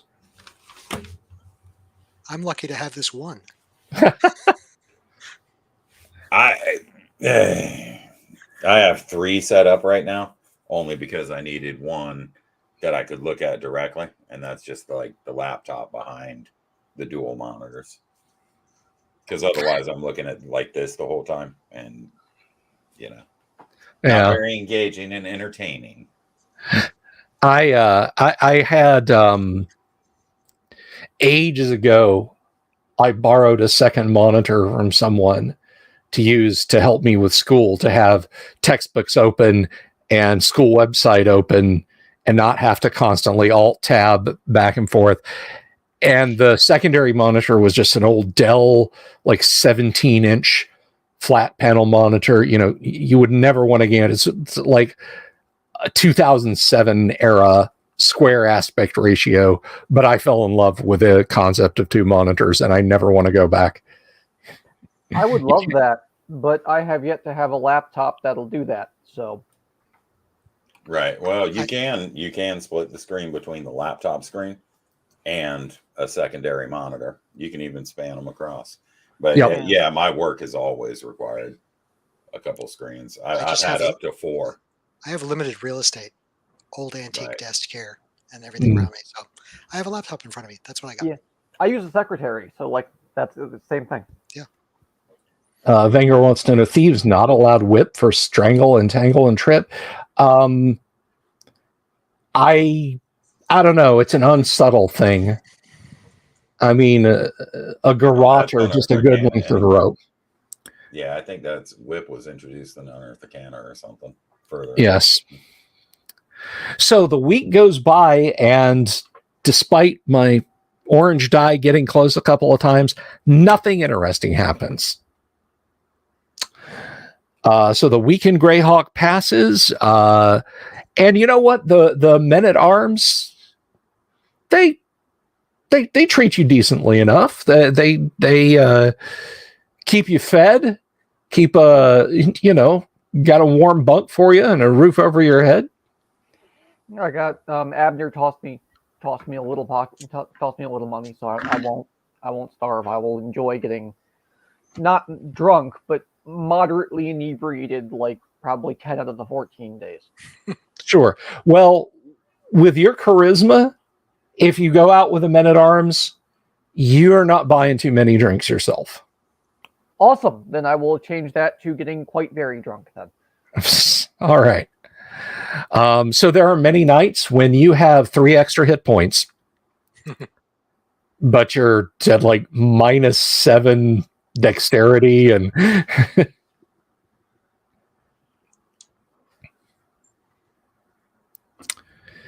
All right, so the week passes. Your erstwhile new companion, not having any levels to gain himself, also spends time with you, and you get to know him about as well as you can know somebody whose name you might not want to commit to memory. You know.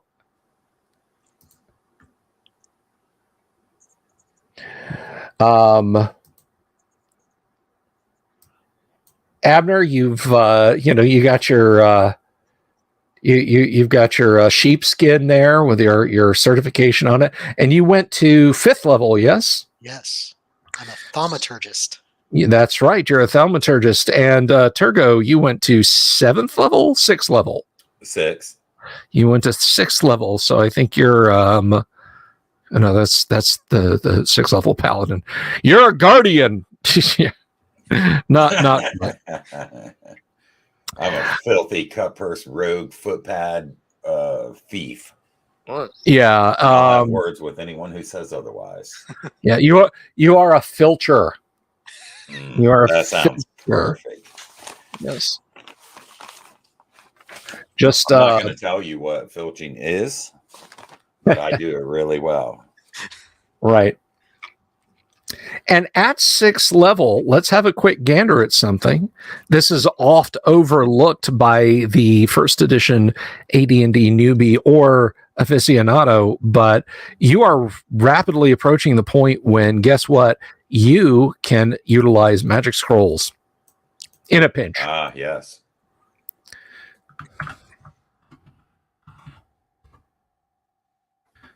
So let's see. Give the thief the scroll of sleep. So your ability to use thief oh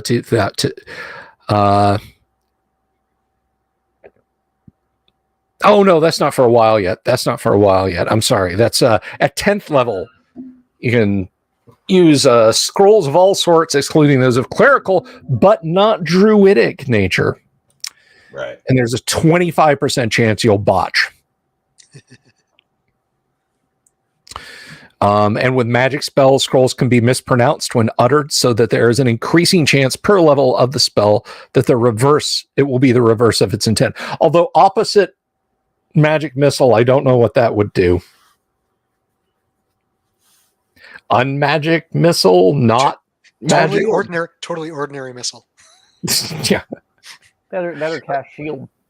A bunch of pub darts fly out of your fingertips and clatter to the floor. I would think in the case of magic missile, it would probably it would strike a companion rather than the desired monster. Okay, group. Shall we go back to the castle? Have fun storming the castle. Pretty much. What do we think about the 5 schmucks that were hired? Do we want to take them with us? Do we want to leave them here? A little bit meta. Jeff, our new compatriot whose player is not here. Are we going to bring him? Well, we should just bring him along. And he can we're going to. I think. Right. Is it my memory that says that Lord Corian said he was going to sort of adopt and take care of the hirelings? Okay. So he was just going to have those hirelings? If that's what he wants to do. One of them was either him or Outlier, because he died first, and then I thought maybe Outlier took him over. Well, I was going to handle Leo and Nerm, but as far as any others, they're, I don't care if they're in the group or not. I don't see much of a point in having them around, frankly. Well, they're good to be in the way so other people don't get hit. Yes, I get that. That's why Abner has his bodyguards. Well, yeah, but that's why, you have your 2. Yeah. We have Leo and Nerm, that's 2 more. Do we really need 5 others? That's my question. I'm content that some of them have gone back and that, maybe we keep 2, maybe we keep 3. I'd say, again, a little bit meta. Let's bring them along. They can stay and keep camp. And when Lord Corian shows up next week or between weeks, we can decide, and maybe some of them get fired and get sent home. Yeah, and I think it also would be fair as our characters to the men-at-arms and say, hey, look, you're coming under revisal, and we're going to decide whether or not we're going to keep you around. So be good. Bring them into the office. I'm like, your performance has not been so good lately. Pretty much, sorry. yeah. Right? That kind of thing. Okay, so we're taking all the men-at-arms. Jeth is coming along, and we'll probably leave him in the Longhouse. That way, Lord Corian does not have to travel from Greyhawk. Yep. Cool. Let's get on the cart. Excellent. All right. And let's see where this trip takes us. Okay. And that's when the Padlung Oriental Dragon showed up, because I diced it up on Encounter. Okay, so the first part of the first day is uneventful. You start to get out into the hamlets and farms and rucks around Greyhawk. It is high summer, I should point out. Excuse me, that is not correct. That is not the right terminology, because we were talking about Greyhawk.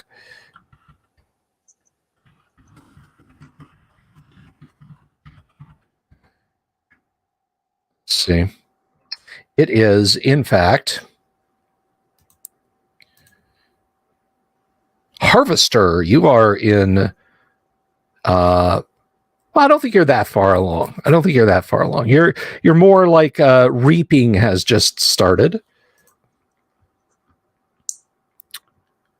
So you've got some pretty warm days ahead of you. Oh, let me put this in freedom units so I can actually tell you.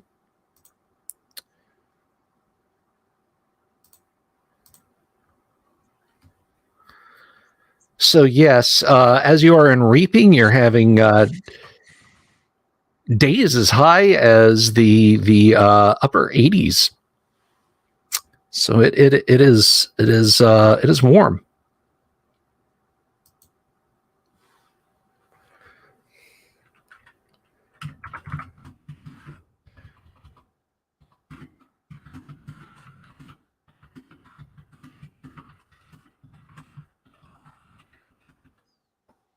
Okay.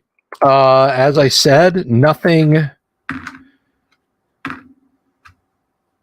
You arrive at the Last Chance Inn before you enter the boggy, marshy wilderness of the environs around Castle Greyhawk to the northwest of the city that bears the same name. Are you stopping at the inn overnight, or are you going to continue on to your hopefully safe longhouse? We always stay. May as well. Yep. All right. Fair enough. They greet you. The owner, she looks at you, Outlier, and says, "There's something different about you. I can't put my finger on it, but welcome." Maybe he got a tan. Teeth whitening, a tan. Yeah. Yeah. Trim the beard a little bit, Yeah. Cleaned out the earwax. You get a glow up. And Abner, so I have a question. When Abner shows up, is he showing up like in his ostentatious robe? That's up to Abner. Do you have simple travel robes, or? Well, they're not simple, really. But yes, they're travel robes. The fancy robes are for, going out to dinner, etc. Sure. These are his work clothes, which are still like well tailored. Yeah, this is just very simple. Just a simple waistcoat of ice blue shaved velour, a silk shirt with matching brocade, and trousers that taper down into a fine set of hand-tooled leather and manicured boots. Right? Yeah, that's simple. Yeah, compared exactly. compared to his other gear. Yeah. Compared to the other. So did you cast continual light on each sequin on that outfit? He'll work on that. Okay, so let's have a quick gander and see if anything happens while you are there in the inn. Sir Outlier, you have a gift for words, perhaps, and people seem to like you better these days. Indeed. Perhaps you could see what is, if anything interesting has been happening. Sure. Actually, that's not a bad idea. I guess wading my way into my new sociability, which isn't much like him. But I guess something changes, right? When you're words come easy to you now. Um, you feel you can relate not just to other dwarves better, but even to humans. Why, you might even be able to carry on a civil conversation with an elf. Don't go that far. But what do I hear if I'm hanging out, carousing? The largest group of individuals other than yourselves, your retinue is fairly large for this. There are actually a group of tradesmen, and there are... Oh, there's just a trio of them.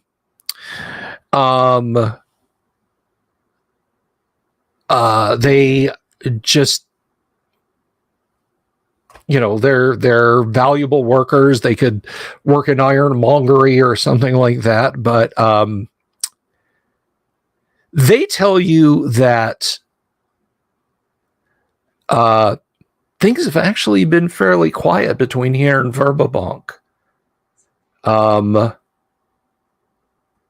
We've heard of some expeditions to, and he kind of leans in, Castle Greyhawk. But as far as anything extraordinary happening, there's nothing really. Will you sup with us?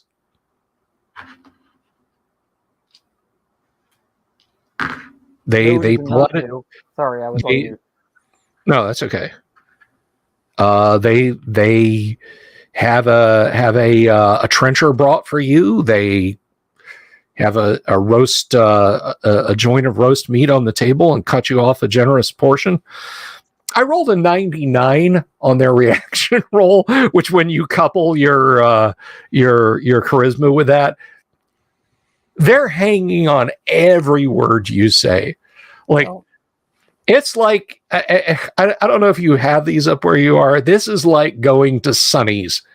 You cannot finish your glass of drink because they're topping you off. Like, you get down to like a quarter of a mug of ale and they're bringing the pitcher of porter and just topping you back off. Doomsword knows what I'm talking about with the sweet iced tea at Sonny's. Oh yeah, I know all about it. So, all right. Well, no, then nothing new to relate. Okay. Thanks for the thought, Mark.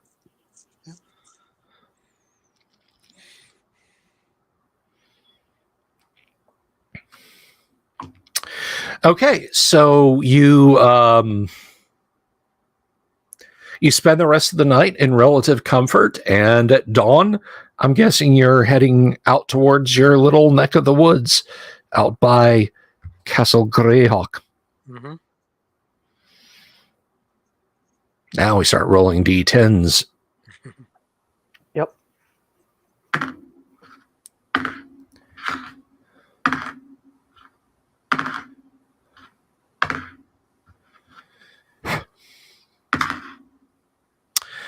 All right, you have an uneventful journey back to the longhouse, and it is standing there.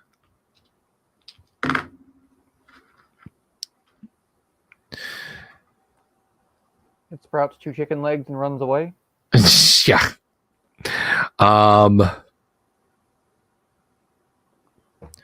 No, it is looks much the same. as it did before. There's no smoke coming out of the chimney or anything. There's the small outbuilding where you're, that functions as a stable. Oh, come on.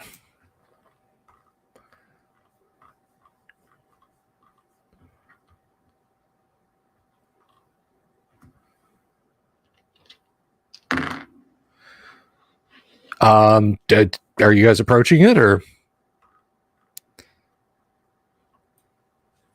So who leads this group now in the absence of Link, since he's fallen and he was kind of the caller for it? I guess it's the other fighter, huh? Outlier. I vote Abner. Well, let's go in. All right. Got to set up a fire, get some dinner. I have no problem being the quote unquote face man of the group, but much like how the face man isn't the brains behind the bunch, I think the brains behind the bunch is Right. the wizard. And I'm the scout. I don't want to. I prefer to do what other people recommend. So, and like any good jarhead, you don't put the jarhead in charge. Right. I mean that. And if you send me ahead and I steal from you, that's kind of your own fault. Whereas normally it would be mine. Oh no, sorry. By I was talking about the dwarf. I was referring to the dwarf as jarhead. Yeah, and then I was talking about myself. Okay, as good. the jerk. That's fair. So when we go into the longhouse, how dead are we? Yeah, really. I'm sorry. How what? Dead. Oh, I mean, not very. A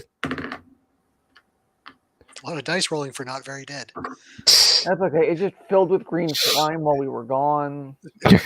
We just walk in and that's it. This is a mimic house. Glomp. By the way, if you ever, the original good creepypasta, and this is for my listeners as well as my players, go look up the Dionea house. Dionea. It'll make your skin crawl. It is an exceptionally well-written series of interlinked horror stories and websites about a house that's capable of doing just that. When you open the door, you are not surprised. However, it is rather unsettling. There are a few cocoons hanging from the ceiling and a couple of giant spiders in webs. Okay. You take care of this. Oh, let's Stuart, go. Yeah, clean that they're up. obviously dead. Let's go evict our tenants then. Okay. I could confuse So the let's spiders get by casting web on them. declarations. Oh shit. Let's get declarations around the group. What is Abner doing? Sleep. Okay. What is Turgo doing?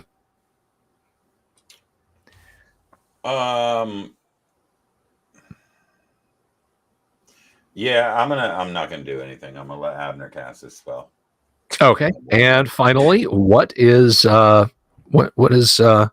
Outlier doing? I will grab my bill because I don't know the size or distance of these spiders, and I will make sure the pointy end is between me and the door, ready to stab anything that comes out. Legs wise, they are about 6 feet in diameter. Okay. They are, for purposes of combat, large creatures. Word. Yeah. I'll stand by that. Sleep. I got reach. Okay. Let's go ahead and roll initiative then, and we're going to start with Mark. Roll initiative, please. 6. Nice. Party goes first. Sleep is a single segment spell.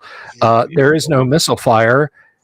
It goes here. They spend their time scuttling down the walls, looking all evil. Sleep goes off. Roll a 4-sided die.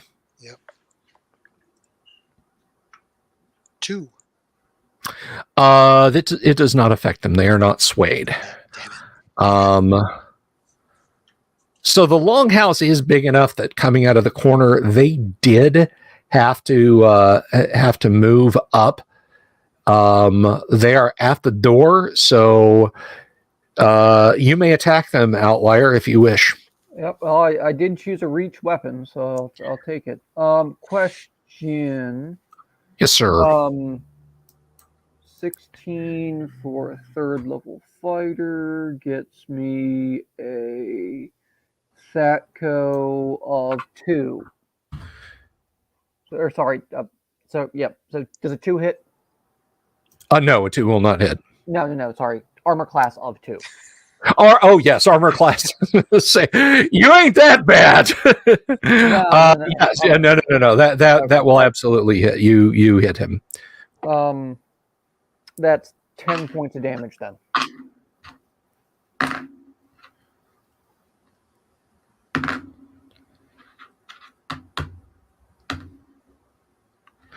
Okay, yeah, it didn't like that. You obliterate a couple of its eyes and leave a rather long, nasty scratch in it. And if you spoke giant spider, well, they would just be saying things that I won't repeat on my web program. Okay, so you're standing there in the door. The men-at-arms are piling out of the cart. One of them yells something like, "Can you summon a giant shoe, magic user?" What is Abner doing? I guess I'm putting the hirelings to sleep because they're getting sassy. So you're turning around to face the cart. Shut up. No, I'm not. Hey, I'll pull out brand new, shiny new spell, Monster Summoning 1. Let's see how stupid this is going to get. Okay. You summon a giant frog. I don't think it's in the list, but it would be hilarious if it was giant spiders. Yeah. Giant spider versus giant spider. Family Feud. Yeah, the spiders just get along and leave. Yeah, right. Yeah. Hey, I'll take that. That's a win. Casting time is 2 segments, and it's going to last for 7 rounds. Okay, so you will summon mains, demons, goblins, hobgoblins, kobolds, orcs, or giant rats. Mm-hmm. Okay, how about Tergo? Yeah, is Outlier basically filling the door there and sort of blocking anybody from coming out of it? I am doing my best. Well, I mean, yeah, it's a normal door-sized door, so it's only like 3 feet wide, 4 feet wide. I can move up to maybe Outlier's flank and attack from an angle. Yes, try to help him hold the door, right? You can be attacked right back. Yeah, that's fine. Just letting you know. Yeah. Well, I'm gonna use my dual wielding proficiency that I've discovered through my training with the Thieves Guild and Hotcha. All right, on his left side and attack at an angle. Okay, TK, would you roll initiative for the party, please? Also, to clarify, on my go, I'm going to draw my new magic S word and use the magic S word instead of my. All right. That's a 1. Okay. The giant spiders. Let's see. I'm going to go ahead and roll this now. They're not appearing until you summon them, but. And I'm going to, if possible, I'm going to summon the monsters in the longhouse so they can attack the spiders from the rear. All right. Do you know how many monsters you summon? I will summon 2 to 8 first level monsters. 3 goblins will appear. If I can, I will have them appear in the building to attack the spiders from the rear. All right. What is the range? 3 feet, 3 inches, so 30 feet. Okay. All right. Yeah. You can absolutely have it appear there. Spider bait. Maybe the spiders, if we feed them, they'll be fine. Yeah, right. What would happen, do you think, to a summoned creature that gets eaten? Does it just it's like the best diet food ever? It just disappears. So in the lessons about monster summoning, they specifically said never ask questions about where the monsters go from or go to. It's not something you should ask. Okay, so The giant Spidar number 1 will attack the dwarf because it is royally pissed at you, and your armor class is 0? Technically 1 because I can't use a shield and Bill. I thought you had drawn your sword, though. Oh, you're right. Sorry. Well, it would be attacking me before I'd be able to draw my sword, right? Right. That's fine. That's fine. Okay, so your armor class is 1 then, correct? Yep. All right. Sorry. It misses. What is Turgo's armor class, please? Man, that's a 6. Well, you're in luck because that's a miss. They both missed. Zot! 3 goblins looking around, little stone daggers and rondashes in their hands, and they kind of have the psychic orders from you and sort of look over at you. What would you have us do? Kill spiders. I say in Goblin. I know Goblin. They look at each other and say, "Spare no one," and charge towards them. I don't know why the goblins sound like they're geriatric. It just happened. Looks like spiders back on the menu, boys. I'll take whatever goblins I can get with this spell. I guess I'm summoning old. You summoned them from Florida. I'm telling you, honey, there I was sitting on a couch. I'm watching Lawrence Welk, and the next thing you know, I'm back in the world of Greyhawk. There's giant spiders in front of us. God damn it. Okay. So they appear. They will attack in the next round. So you guys make your attacks, please. Okay. Yay, nay. Yay, I hit. Nay, it does. Oh, wait. Longsword damage is D10 against large creatures. Correct, sir. That's better. 15. Plus 2, 17. Okay, you ram your sword lengthwise through the entire span of this thing's body, and it shudders, and you've all seen dead spiders, kind of curls up and falls over, its ichor quickly pooling on the floor. All right, is there one left for me? There is. I'm gonna hack that fool with my new sword. Oh, that ends up being a 20. That will hit. This is versus large. This is going to be a D10 plus 3. D10 plus 3. That'll be a total of 10. That's not bad. Okay. And then I've got a dagger to follow in with my left hand, stabbing him behind the neck, assuming I can reach. Sure. And that will be a miss. Okay, yeah, it jerks to try and pull itself off your sword. In the new round, the goblins will all try and leap on it and stab it. What is Abner doing? Abner's going to step back and survey the wonderful job he's done. Is Outlier going to try and make a dead spider here? Yep. Turgo, same? Same. All right, Doomsword, roll initiative for the side, please. You guys will almost certainly go first. Well, it's a 3. You guys will go first. I'm going to roll for the goblins.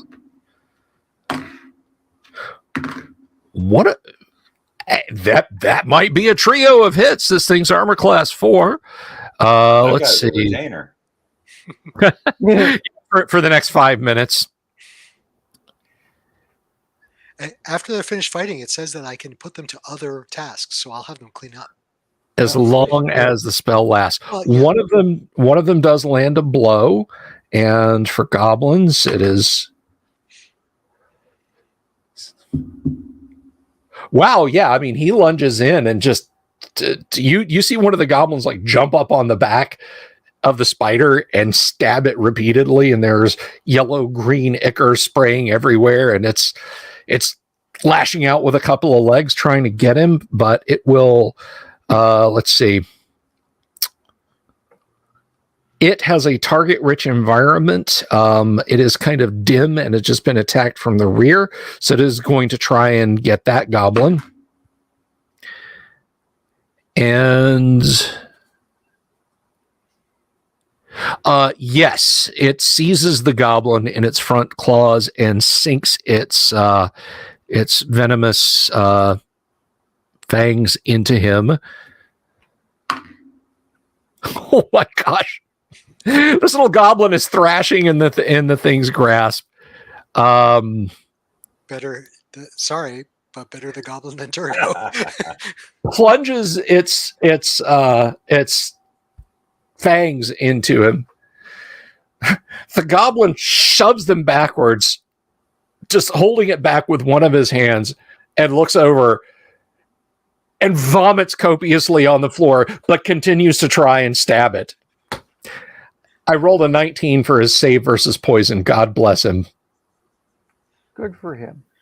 I've summoned some high quality monsters here. This is great. So and the poison attack, or the fangs only do a point of damage. I'm sorry, no, they don't. That's number of attacks is 1. So that may have actually killed him. It almost certainly did.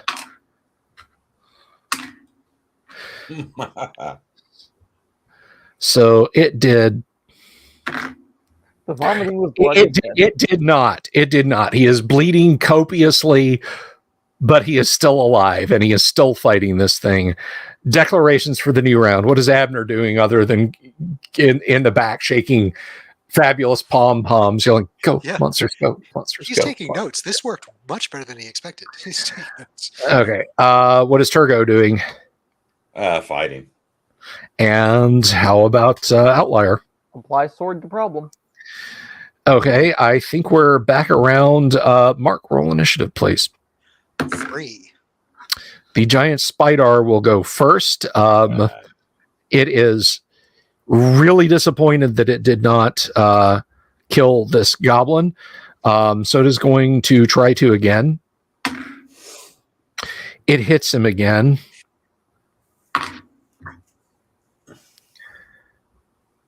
It may not have killed him this time. You're supposed to say the poor goblin evaporates? No? It's like the best goblin ever. No, it actually effectively bites him in half.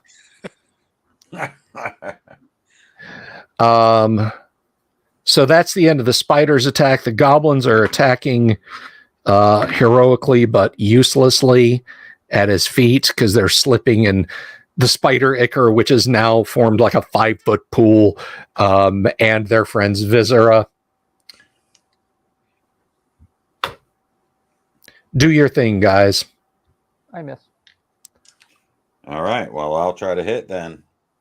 The longsword, that's a 16, so that's definitely a hit. Armor class that 3. Will hit. Yes, it will. Roll your damage. That's a 7. And then I still have a dagger if that wasn't enough. All right.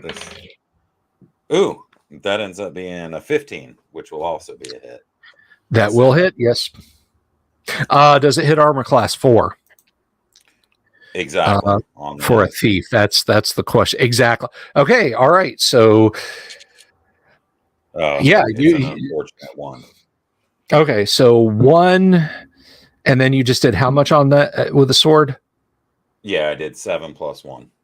7 plus 1, that's 8, and you had done 10 before, and the goblin had inflicted 3. Yeah, it's frothing and you know, as I said, one of its eye clusters is destroyed. This horrible foaming green putrescence is coming out of that, and it is scrabbling around. Baron Von Headbanger has not been around for a while. Who's Abner? What happened to Genan? Don't tell me. I'll find out eventually. Poor Baron. He's an entire season behind. You got to binge, dude. You got to get the wife or the girlfriend over and pull this up on TV on your smart TV and watch it. Okay. New round. The spider's kind of shaking, but it still thinks if it can pull this off, maybe.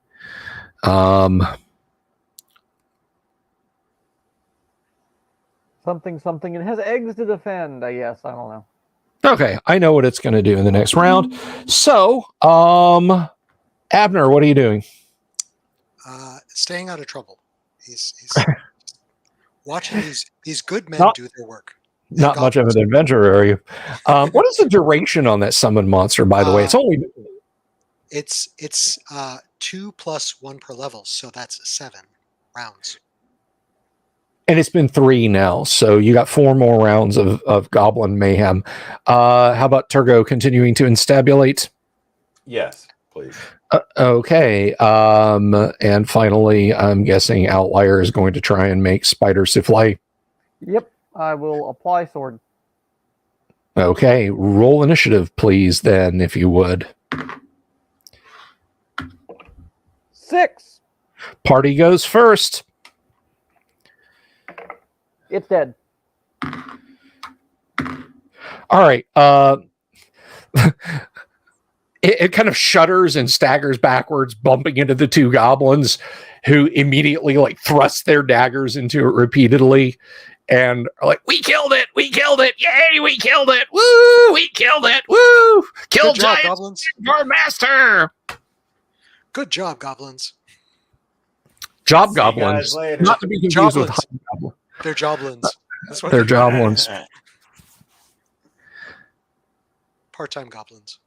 Okay, so,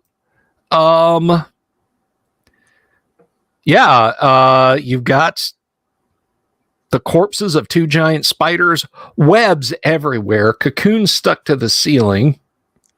I have the goblins in what little time remaining start cleaning up. They scoop their friend's guts up and kind of they find a bucket that you think actually was one that you used as a common water bucket and are using that to scoop stuff up, but they're not there long enough for you to complain or stop them. Just a couple minutes go by, buckets in midair, clanks on floor, empties its contents out. It's as bad as it was.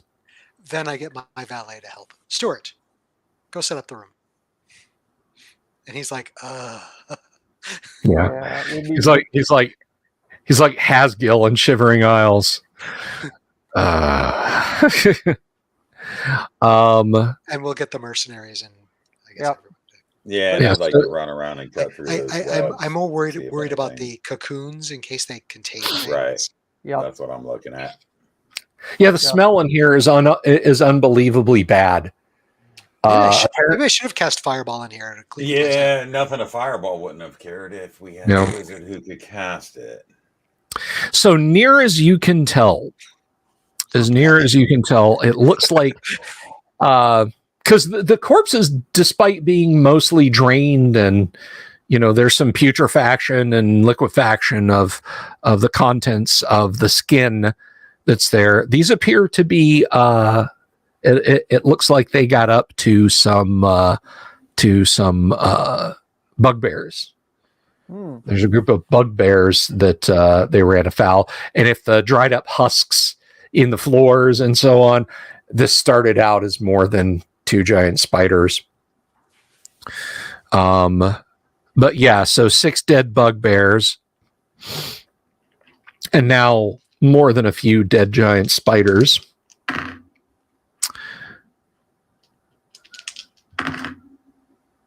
Oh, wow. Okay.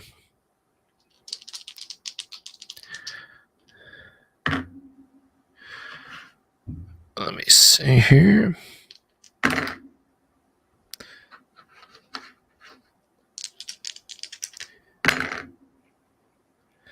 Okay. There was giant spiders that got us pretty rich before, if memory serves. It was. So it looks like the bugbears had been transporting some treasure and had stopped off at this conveniently unoccupied longhouse for distributed in 10 large sacks are heaps of silver coins. Let me see here. Heaps is good, right? Well, at least we can't, we don't have very far to take it to the wagon. It's not like we have to try and, schlep it out of a hole or something. Right. And Turgo, you and the new guy at exactly the same time, you're just kind of just surveying this noisome scene, and you sort of glance over both of you and point and simultaneously say, "What's that?"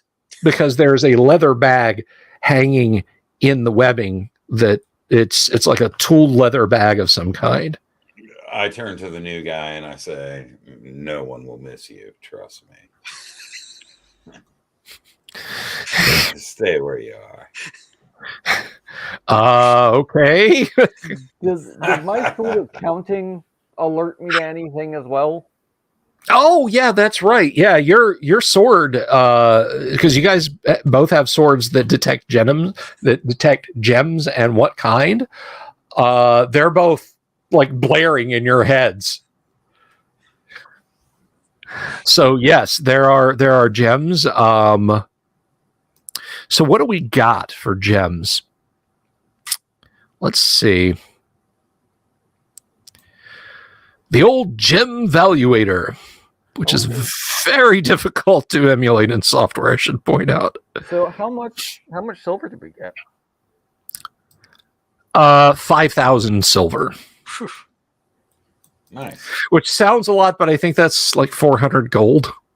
Yeah, Like that. I keep doing that. I'm like, ooh, look at all the coins, and then I calculate. I'm like, no, never mind. But on the other hand, you could pick a town you don't like and just destroy their economy. Yeah, exactly. Or Who is that man over there lying in the puddle? Oh, that's old crazy Jim. Walk over, hand him a bag with 1,000 silver pieces. He is now richer than a minor lord. You can't do that. Oh, I just did.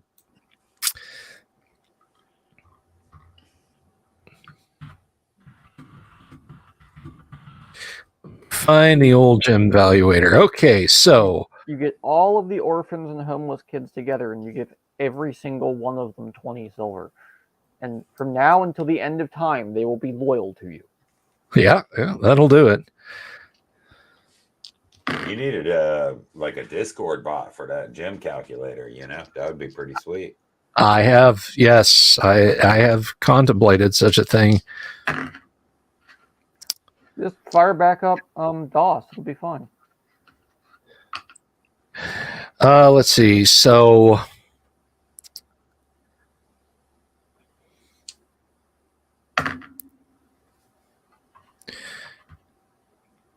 what you got? Oh wow.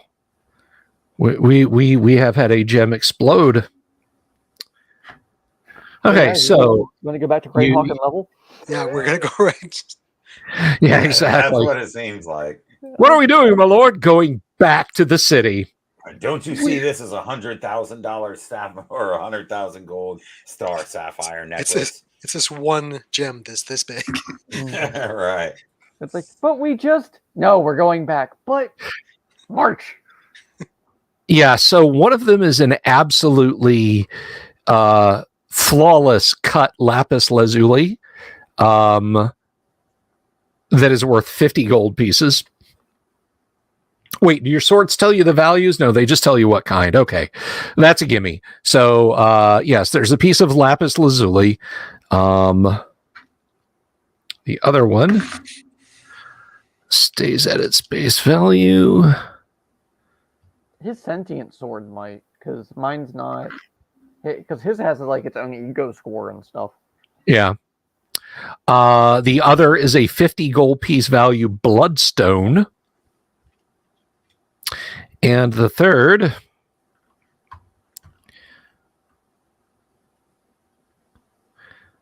let's see, I think I gotta roll a d8 for that.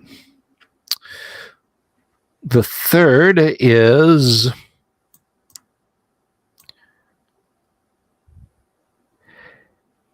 a gorgeous spinel, an absolutely deep blue spinel.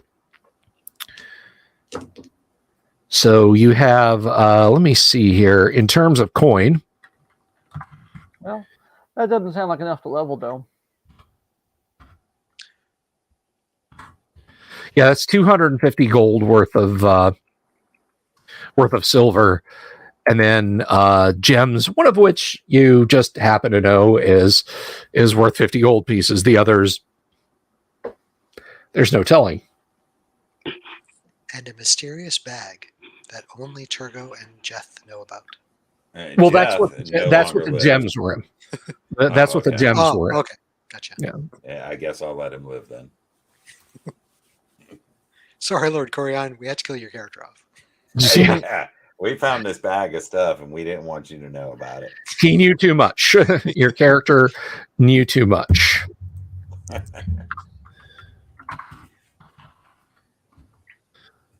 So yeah, not enough to level up, probably. But a good start.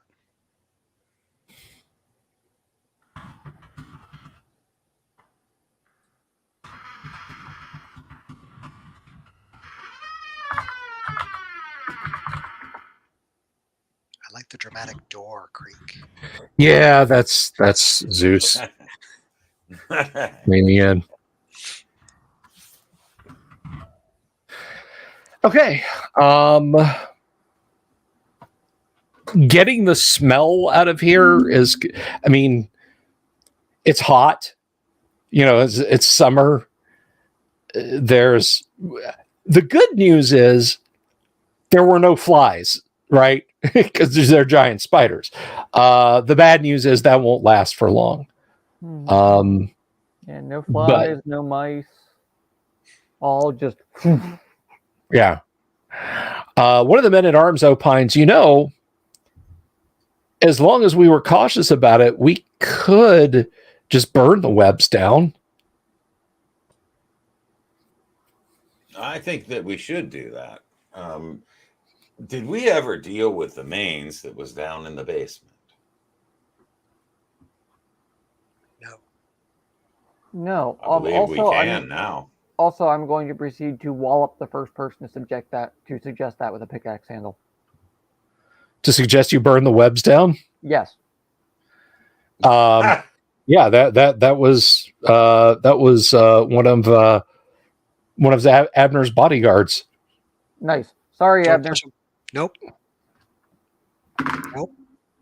You do not touch my bodyguards. I don't think I'd have to. All right.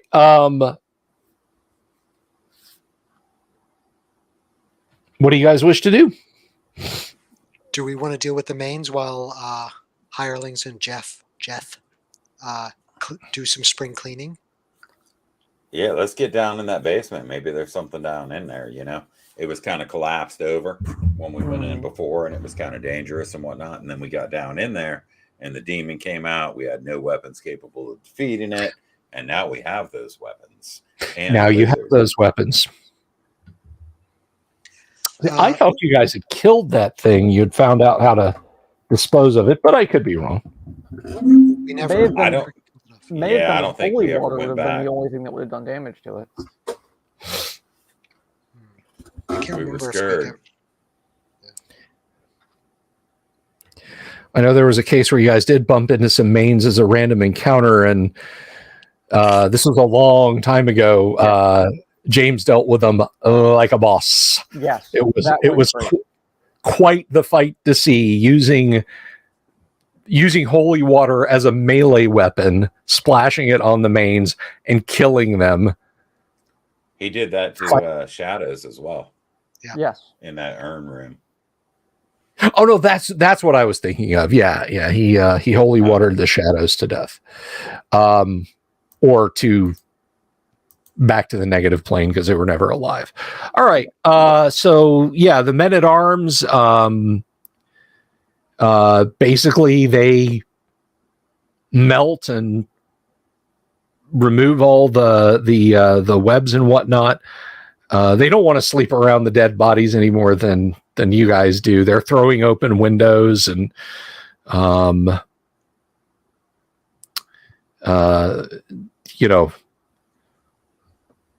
just I guess is it Jasper you can use to kind of drive out smells with, but yeah, they're. I'm sorry, what? The liberal use of a broom. Yeah. So it takes a while, but they're getting the place back in shape, and you guys are going to let them do that, and then go back into Castle Greyhawk. Sure. Yeah. Let's see if this demon under the zombie house still exists. Okay. The dilapidated ruin of the zombie house still lies there in a charred pile. It seems no better nor worse for having weathered the winter. Bill, would Yes. Abner in his studies, especially with the spell sleep that he knows, would he have any inkling if a demon such as a Mains would be affected by sleep? Yeah, no, that's a fairly common thaumaturgical thing.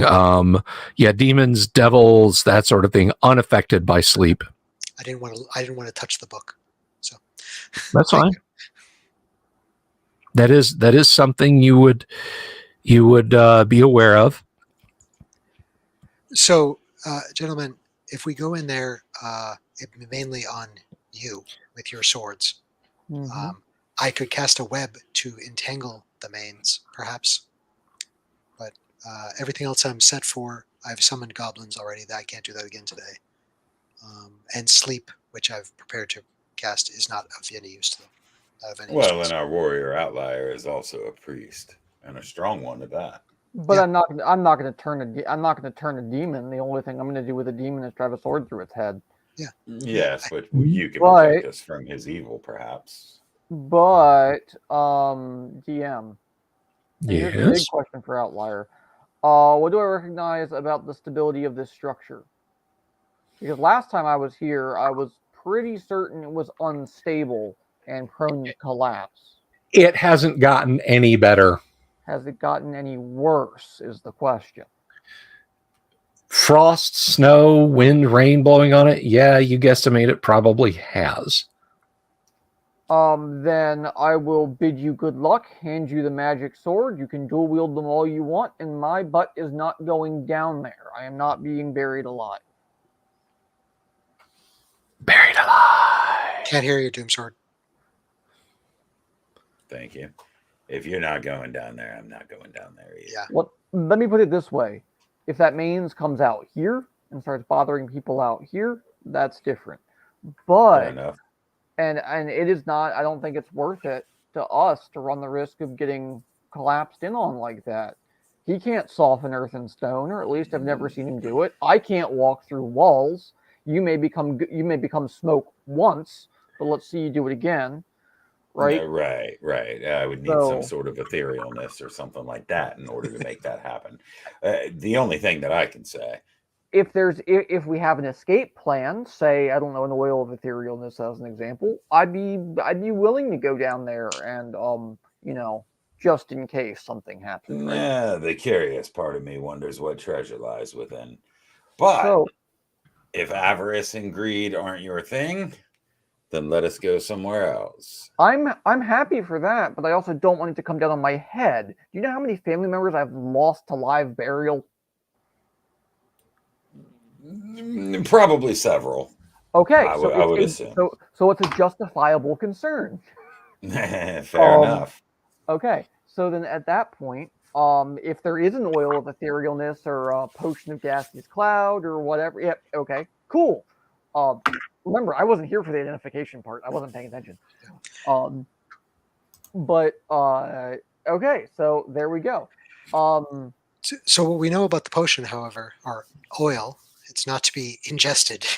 Okay. For external use only. Yeah. Okay. apply to head. And it takes a while to get on you, and then that would let you effectively pass through walls. But you wouldn't be able to attack the Mains then. I would not be able to attack, and I would not be able to grab anything or handle anything or anything like that. All I'd be able to do is scout. And I did that not too long ago, and it was a little boring, frankly. But it would answer your question as to whether or not there's loot, because killing a single main. This is true. Killing a single main is. I'm happy to rid the world of evil, but like that's pretty low on the list there. Yeah, well, fair enough. Whatever you guys decide. If you think the use of the oil is worth it for me to have a look, I'm happy to do so. If you don't, we'll make our way elsewhere. We can't use it in an emergency context, correct? That's basically the point, right? So your best bet would be to use it to scout. And I mean, if we already pulled, by the way, I don't know, were you here for that? Or we already pulled like 25 pounds of gold and like even more than that of silver out of there? No, I wasn't. Okay, so when the house first burned down, I did watch that. Okay, yeah, because all of the treasure had kind of pooled into this big molten, or this big slab of mess. I'd say let's not do it right now. Fair enough. Abner says he'll have to check Geenan's old journal because he has a copy of it. It's his copy, but I'll have to go check up into it to see if Geenan or an even older character who left the journal behind had any further information about this mains. Right. Let's roll in. Yeah. Is there anyone else we want to go right now without the rest of our men? What about one of the other towers? Just poke our head in. So the tower we keep going into is the tower of, I believe it is the Tower of Wizardry, if I got that correct. What about that? Which is the one directly from the gates, directly north from the gates, is the Tower of Wizardry. There's the Tower of Armaments and the Tower of Black Magic, which has a note here: large iron woman. She's just an iron woman with evil in her eyes. Let's try the Tower of Armaments. Why not? Yeah. So, if I'm correct, the Tower of Armaments is that one, which is off to. If we stand in the gates, it's off to our left. Mm-hmm. Yes. Is there a door there? Let's go investigate it. Yes, there is a door over the Tower of Armament, in the Tower of Armaments, rather. Perhaps we should see if it's locked and trapped, etc. Turgo? Absolutely. It is not locked, and you do not detect a single trap. Oh, well, perfect. That certainly means there aren't any then, due to my expertise. Who wants to open it? I believe Outlier tends to open doors. Sure. It sounds perfect to me. Does it have a handle? Yeah, it's got it's 2 doors, and there's massive pull rings. Excellent. I'm going to go ahead and hook my bill in one of those pull rings, and that is a 3 to open the door, which is a success. Okay, you drag the door open. There's a great grinding metallic shriek as you pull it open. Inside, you can see what appears to be a smithy. There is a large, like 8-foot tall suit of black iron plate mail on a rack. There is what looks like a broadsword, or rather a 2-handed sword to match it. All this stuff is cold, and it's covered with just a fine layer of dust. There's normal cobwebs on it. It looks like it just hasn't been used in forever. You're looking into like a vaulted ceiling of a lower story room, and there is a door opposite all of this.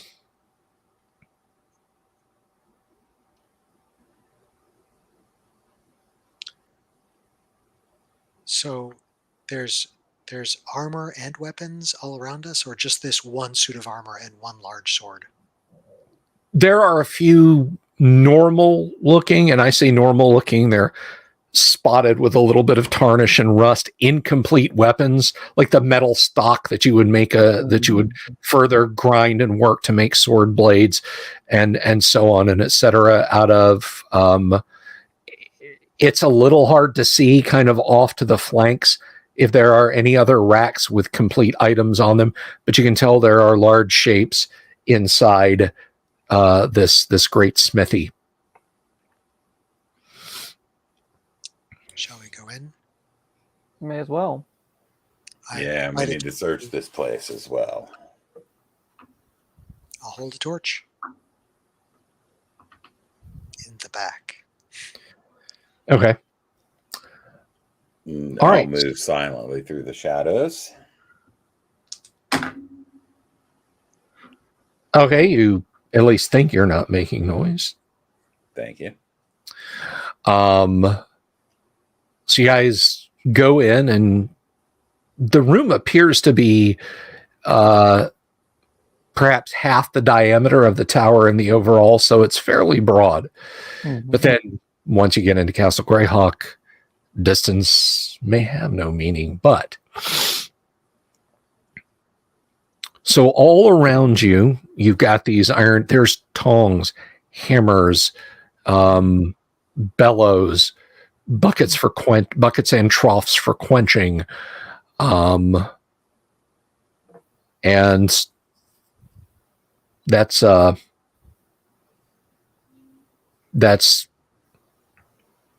what you see. So what is well,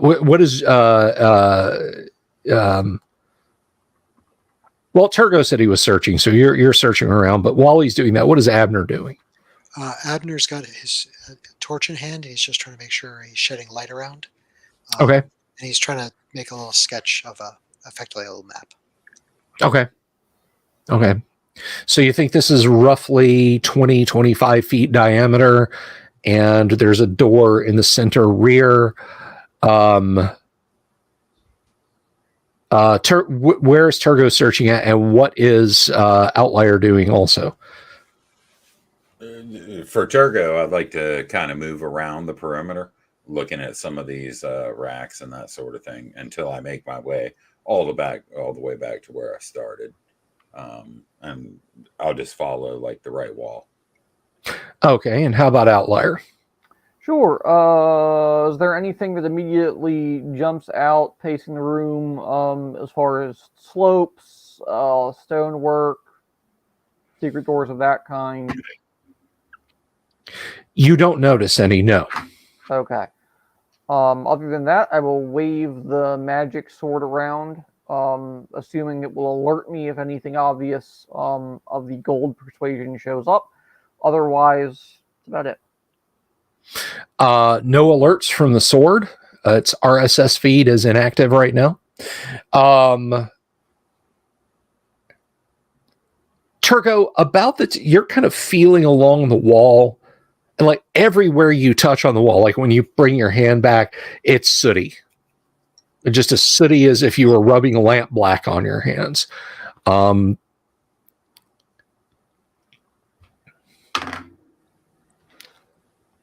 All of you are startled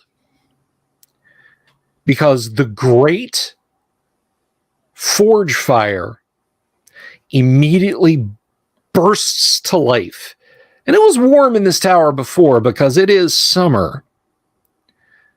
And the heat almost immediately becomes unbearable. Not damaging, but something else is happening.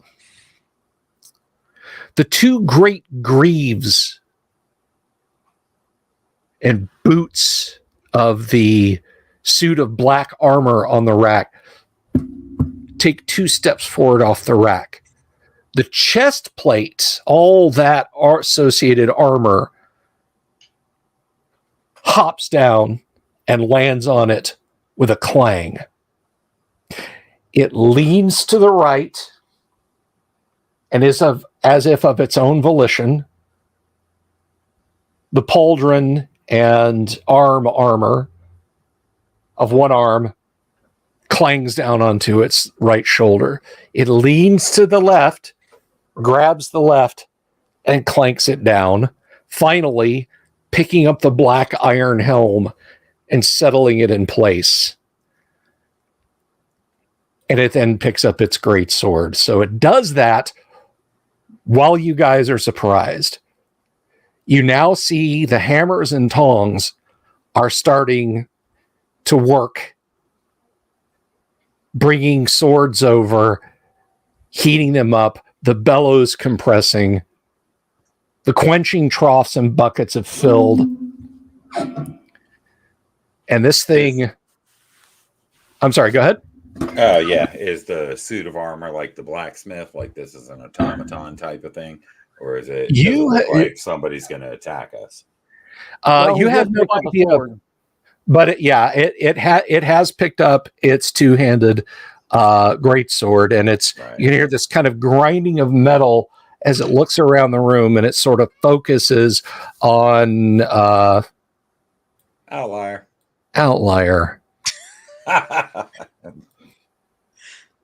Turgo's in the back going. This is where I would play the Conan music if I wouldn't get copyright struck for it. But Outlier, we'll start with you since you seem to have this thing's attention. What are you doing? Well, let me check one thing. Abner has already left the building. So Abner will be departing in this round. Gotcha. Ready my sword and shield and back up a pace. Okay. How about I will. How about Turgo? Yes, this seems to be the only adversary, huh? Is there like a way I can sneak up behind that thing and backstab it with my long sword? I mean, it's got a back. You could. You're not sure if it's noticed you. Its helm kind of took in the whole room when it looked around, but you're not sure if it noticed you. You were pretty startled by this thing assembling itself. I'm sure. I was just wondering in terms of positioning whether that would even be a possibility. You are feeling along the walls, so I'm going to say you might kind of be able to tumble back behind it and try that. Sure, you can. I'll try it. All right. And bravely brave Sir Abner. Sir Abner ran away. Abner's at least backing, making sure he's in the doorway, if not just outside the door. And he's like, "Gentlemen, it's perhaps time to leave." Magic missile of the darkness. I attack the darkness. All right. Well, we have intentions. Let us go ahead and roll initiative. And we'll start with the magic user who just polymorphed himself into a chicken. That's his natural form. It's a 3. Okay. You're backing away. Turgo is moving around to the side.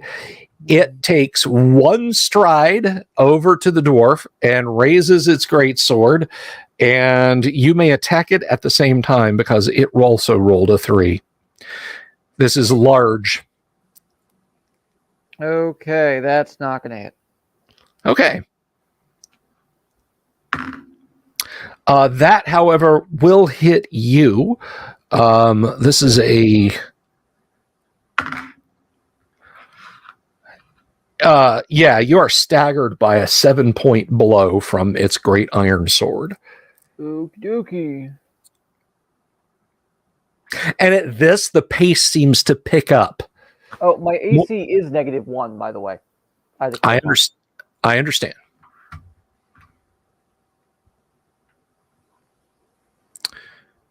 All right,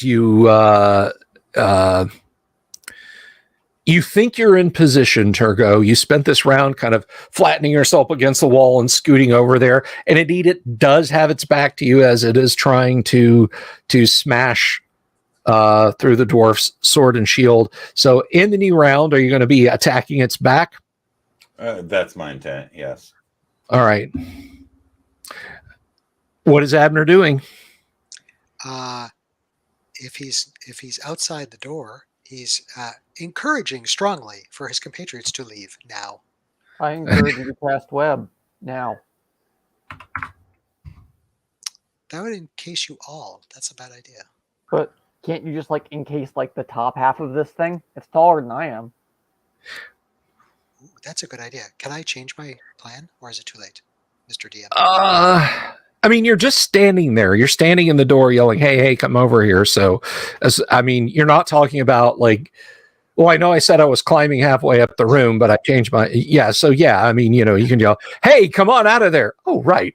So it is this is a large suit of armor. It's taller than a human, taller than a. Yes.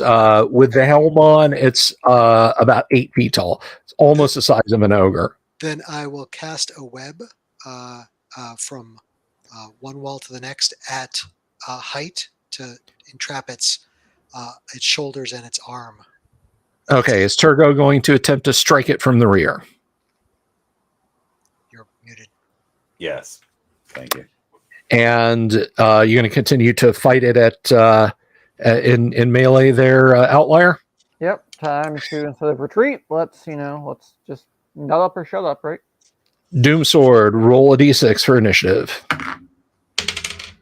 4.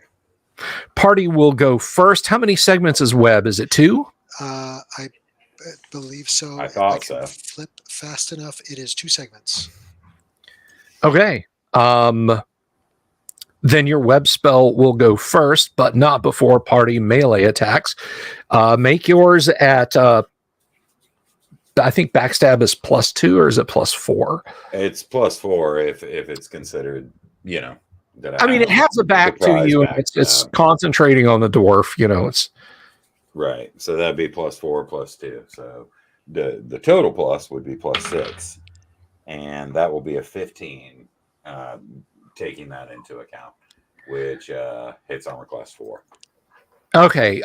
You just lash out with your sword, and it does not pierce the iron. Just clangs off of it. Yes. I hit AC 1. Yeah, you rear back, and it like there's a shower of sparks as you drag your weapon across it, but it does not pierce the Damn. iron. I rolled a 12. Okay. All right. Web goes off before it can retaliate. It is now so you have one of its arms and its head encased, right? Mm-hmm. Yes. Okay. In the next round, what is Abner doing?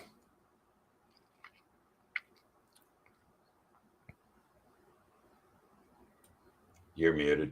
You're muted. You're still muted. I pressed the button. Stupid. Oh, we can hear you now. Abner effectively has got nothing to do right now. He's hoping that his friends can get the hell out. Okay. Turgo? I suppose I'm going to try to attack it from behind again. Unless if the dwarf runs, then I'll run. Okay. What is Outlier doing? This turn will make or break all, I think. So, I'll go for another turn of swinging. Okay. Let's go ahead and roll initiative. 5. Okay. That is really good. In this round, it acts just before you do. And with its one hand, it removes from the sword, points at the forge.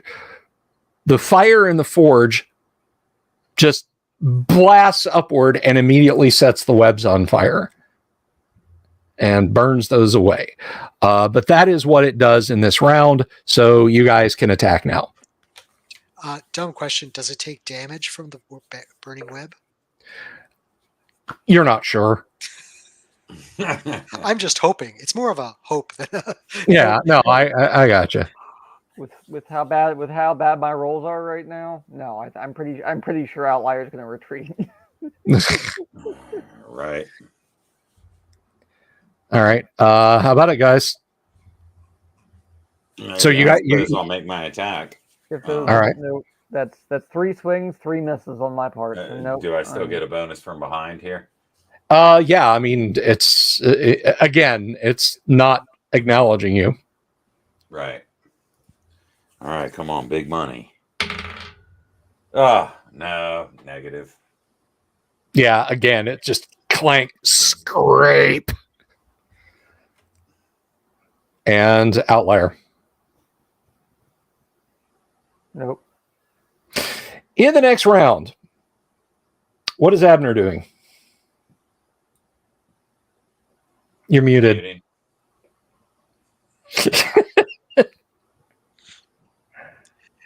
Yeah, he's going to cast web again, just to at least to maybe scratch it slightly. All right. How about is Turgo going to take this opportunity to try and get out? Yeah, probably. Was there a door across the room? Well, there's the way you came in, and then there's kind of a door that is opposite that.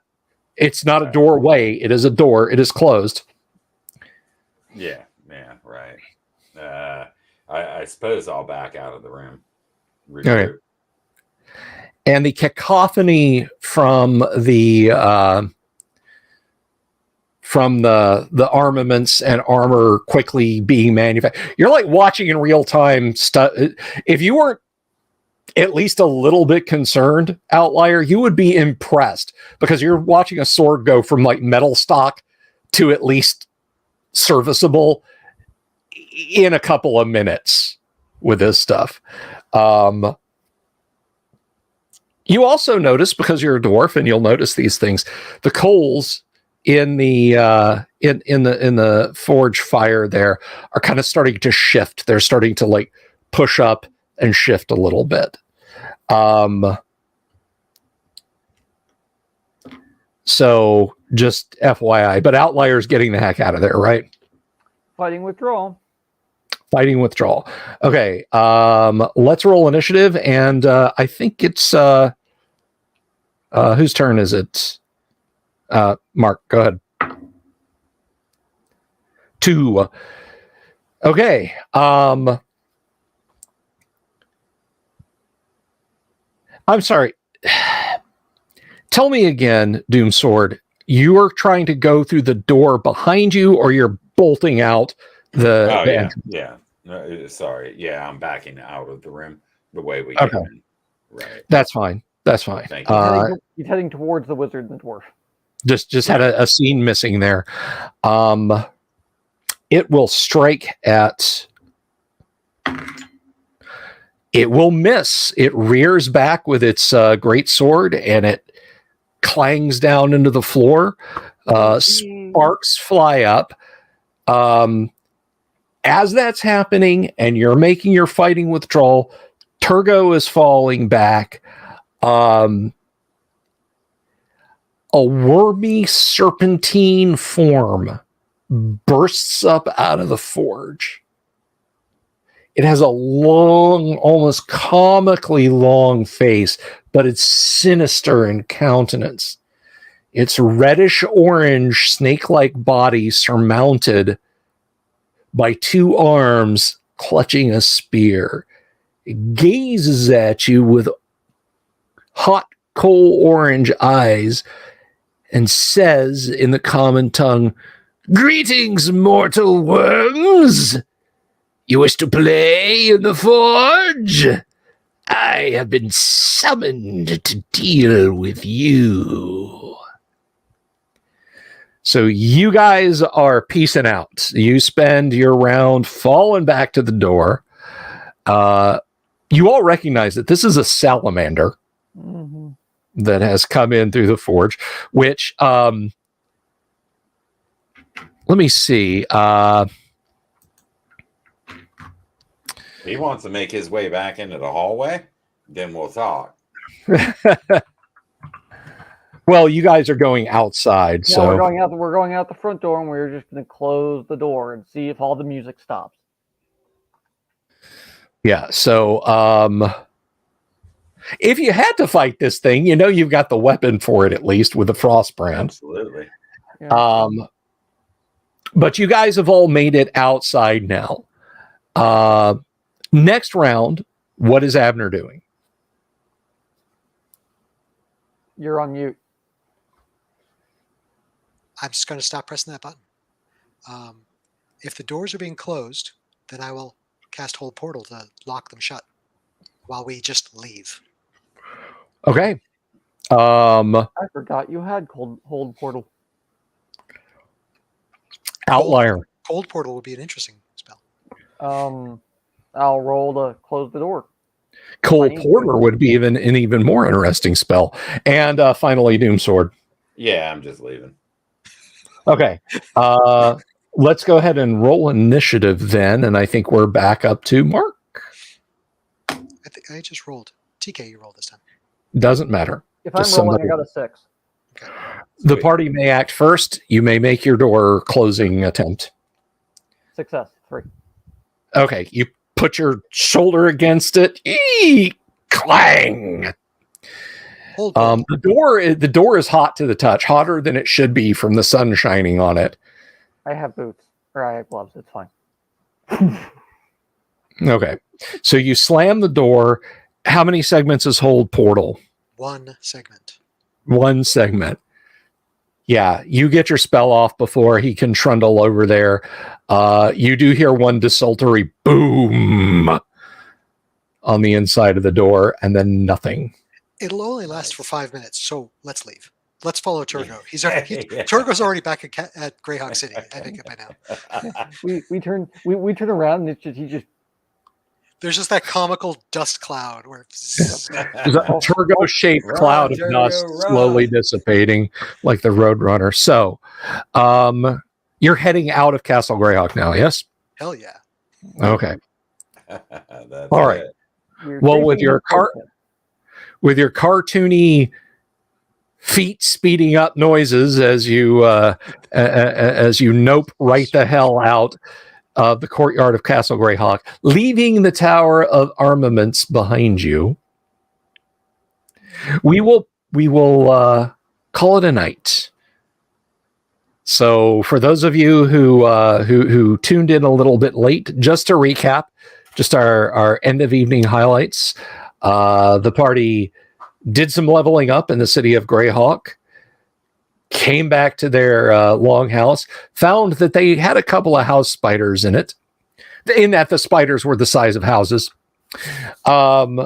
dispatched them to no loss, and then explored the upper works of Castle Greyhawk, going into the Tower of Armaments and finding the enchanted smithy. Next week, what path will the party choose to return to this mysterious and haunted, as it has been described by other players, nightmare wonderland? Well, we'll just have to see. So you guys have an absolutely wonderful evening. Thank you to my audience. Thank you to my players. Hopefully, Lord Corion will be back next week, and we will have our fearsome foursome ready to go toe-to-toe with whatever I can throw at you guys. Until then, everyone, have a wonderful evening. We will be back tomorrow night with some Classic Traveler, and TK, I think you'll be playing, won't you? Should be. Excellent. Wonderbar. So everybody have a swell evening, and Classic Traveler tomorrow night.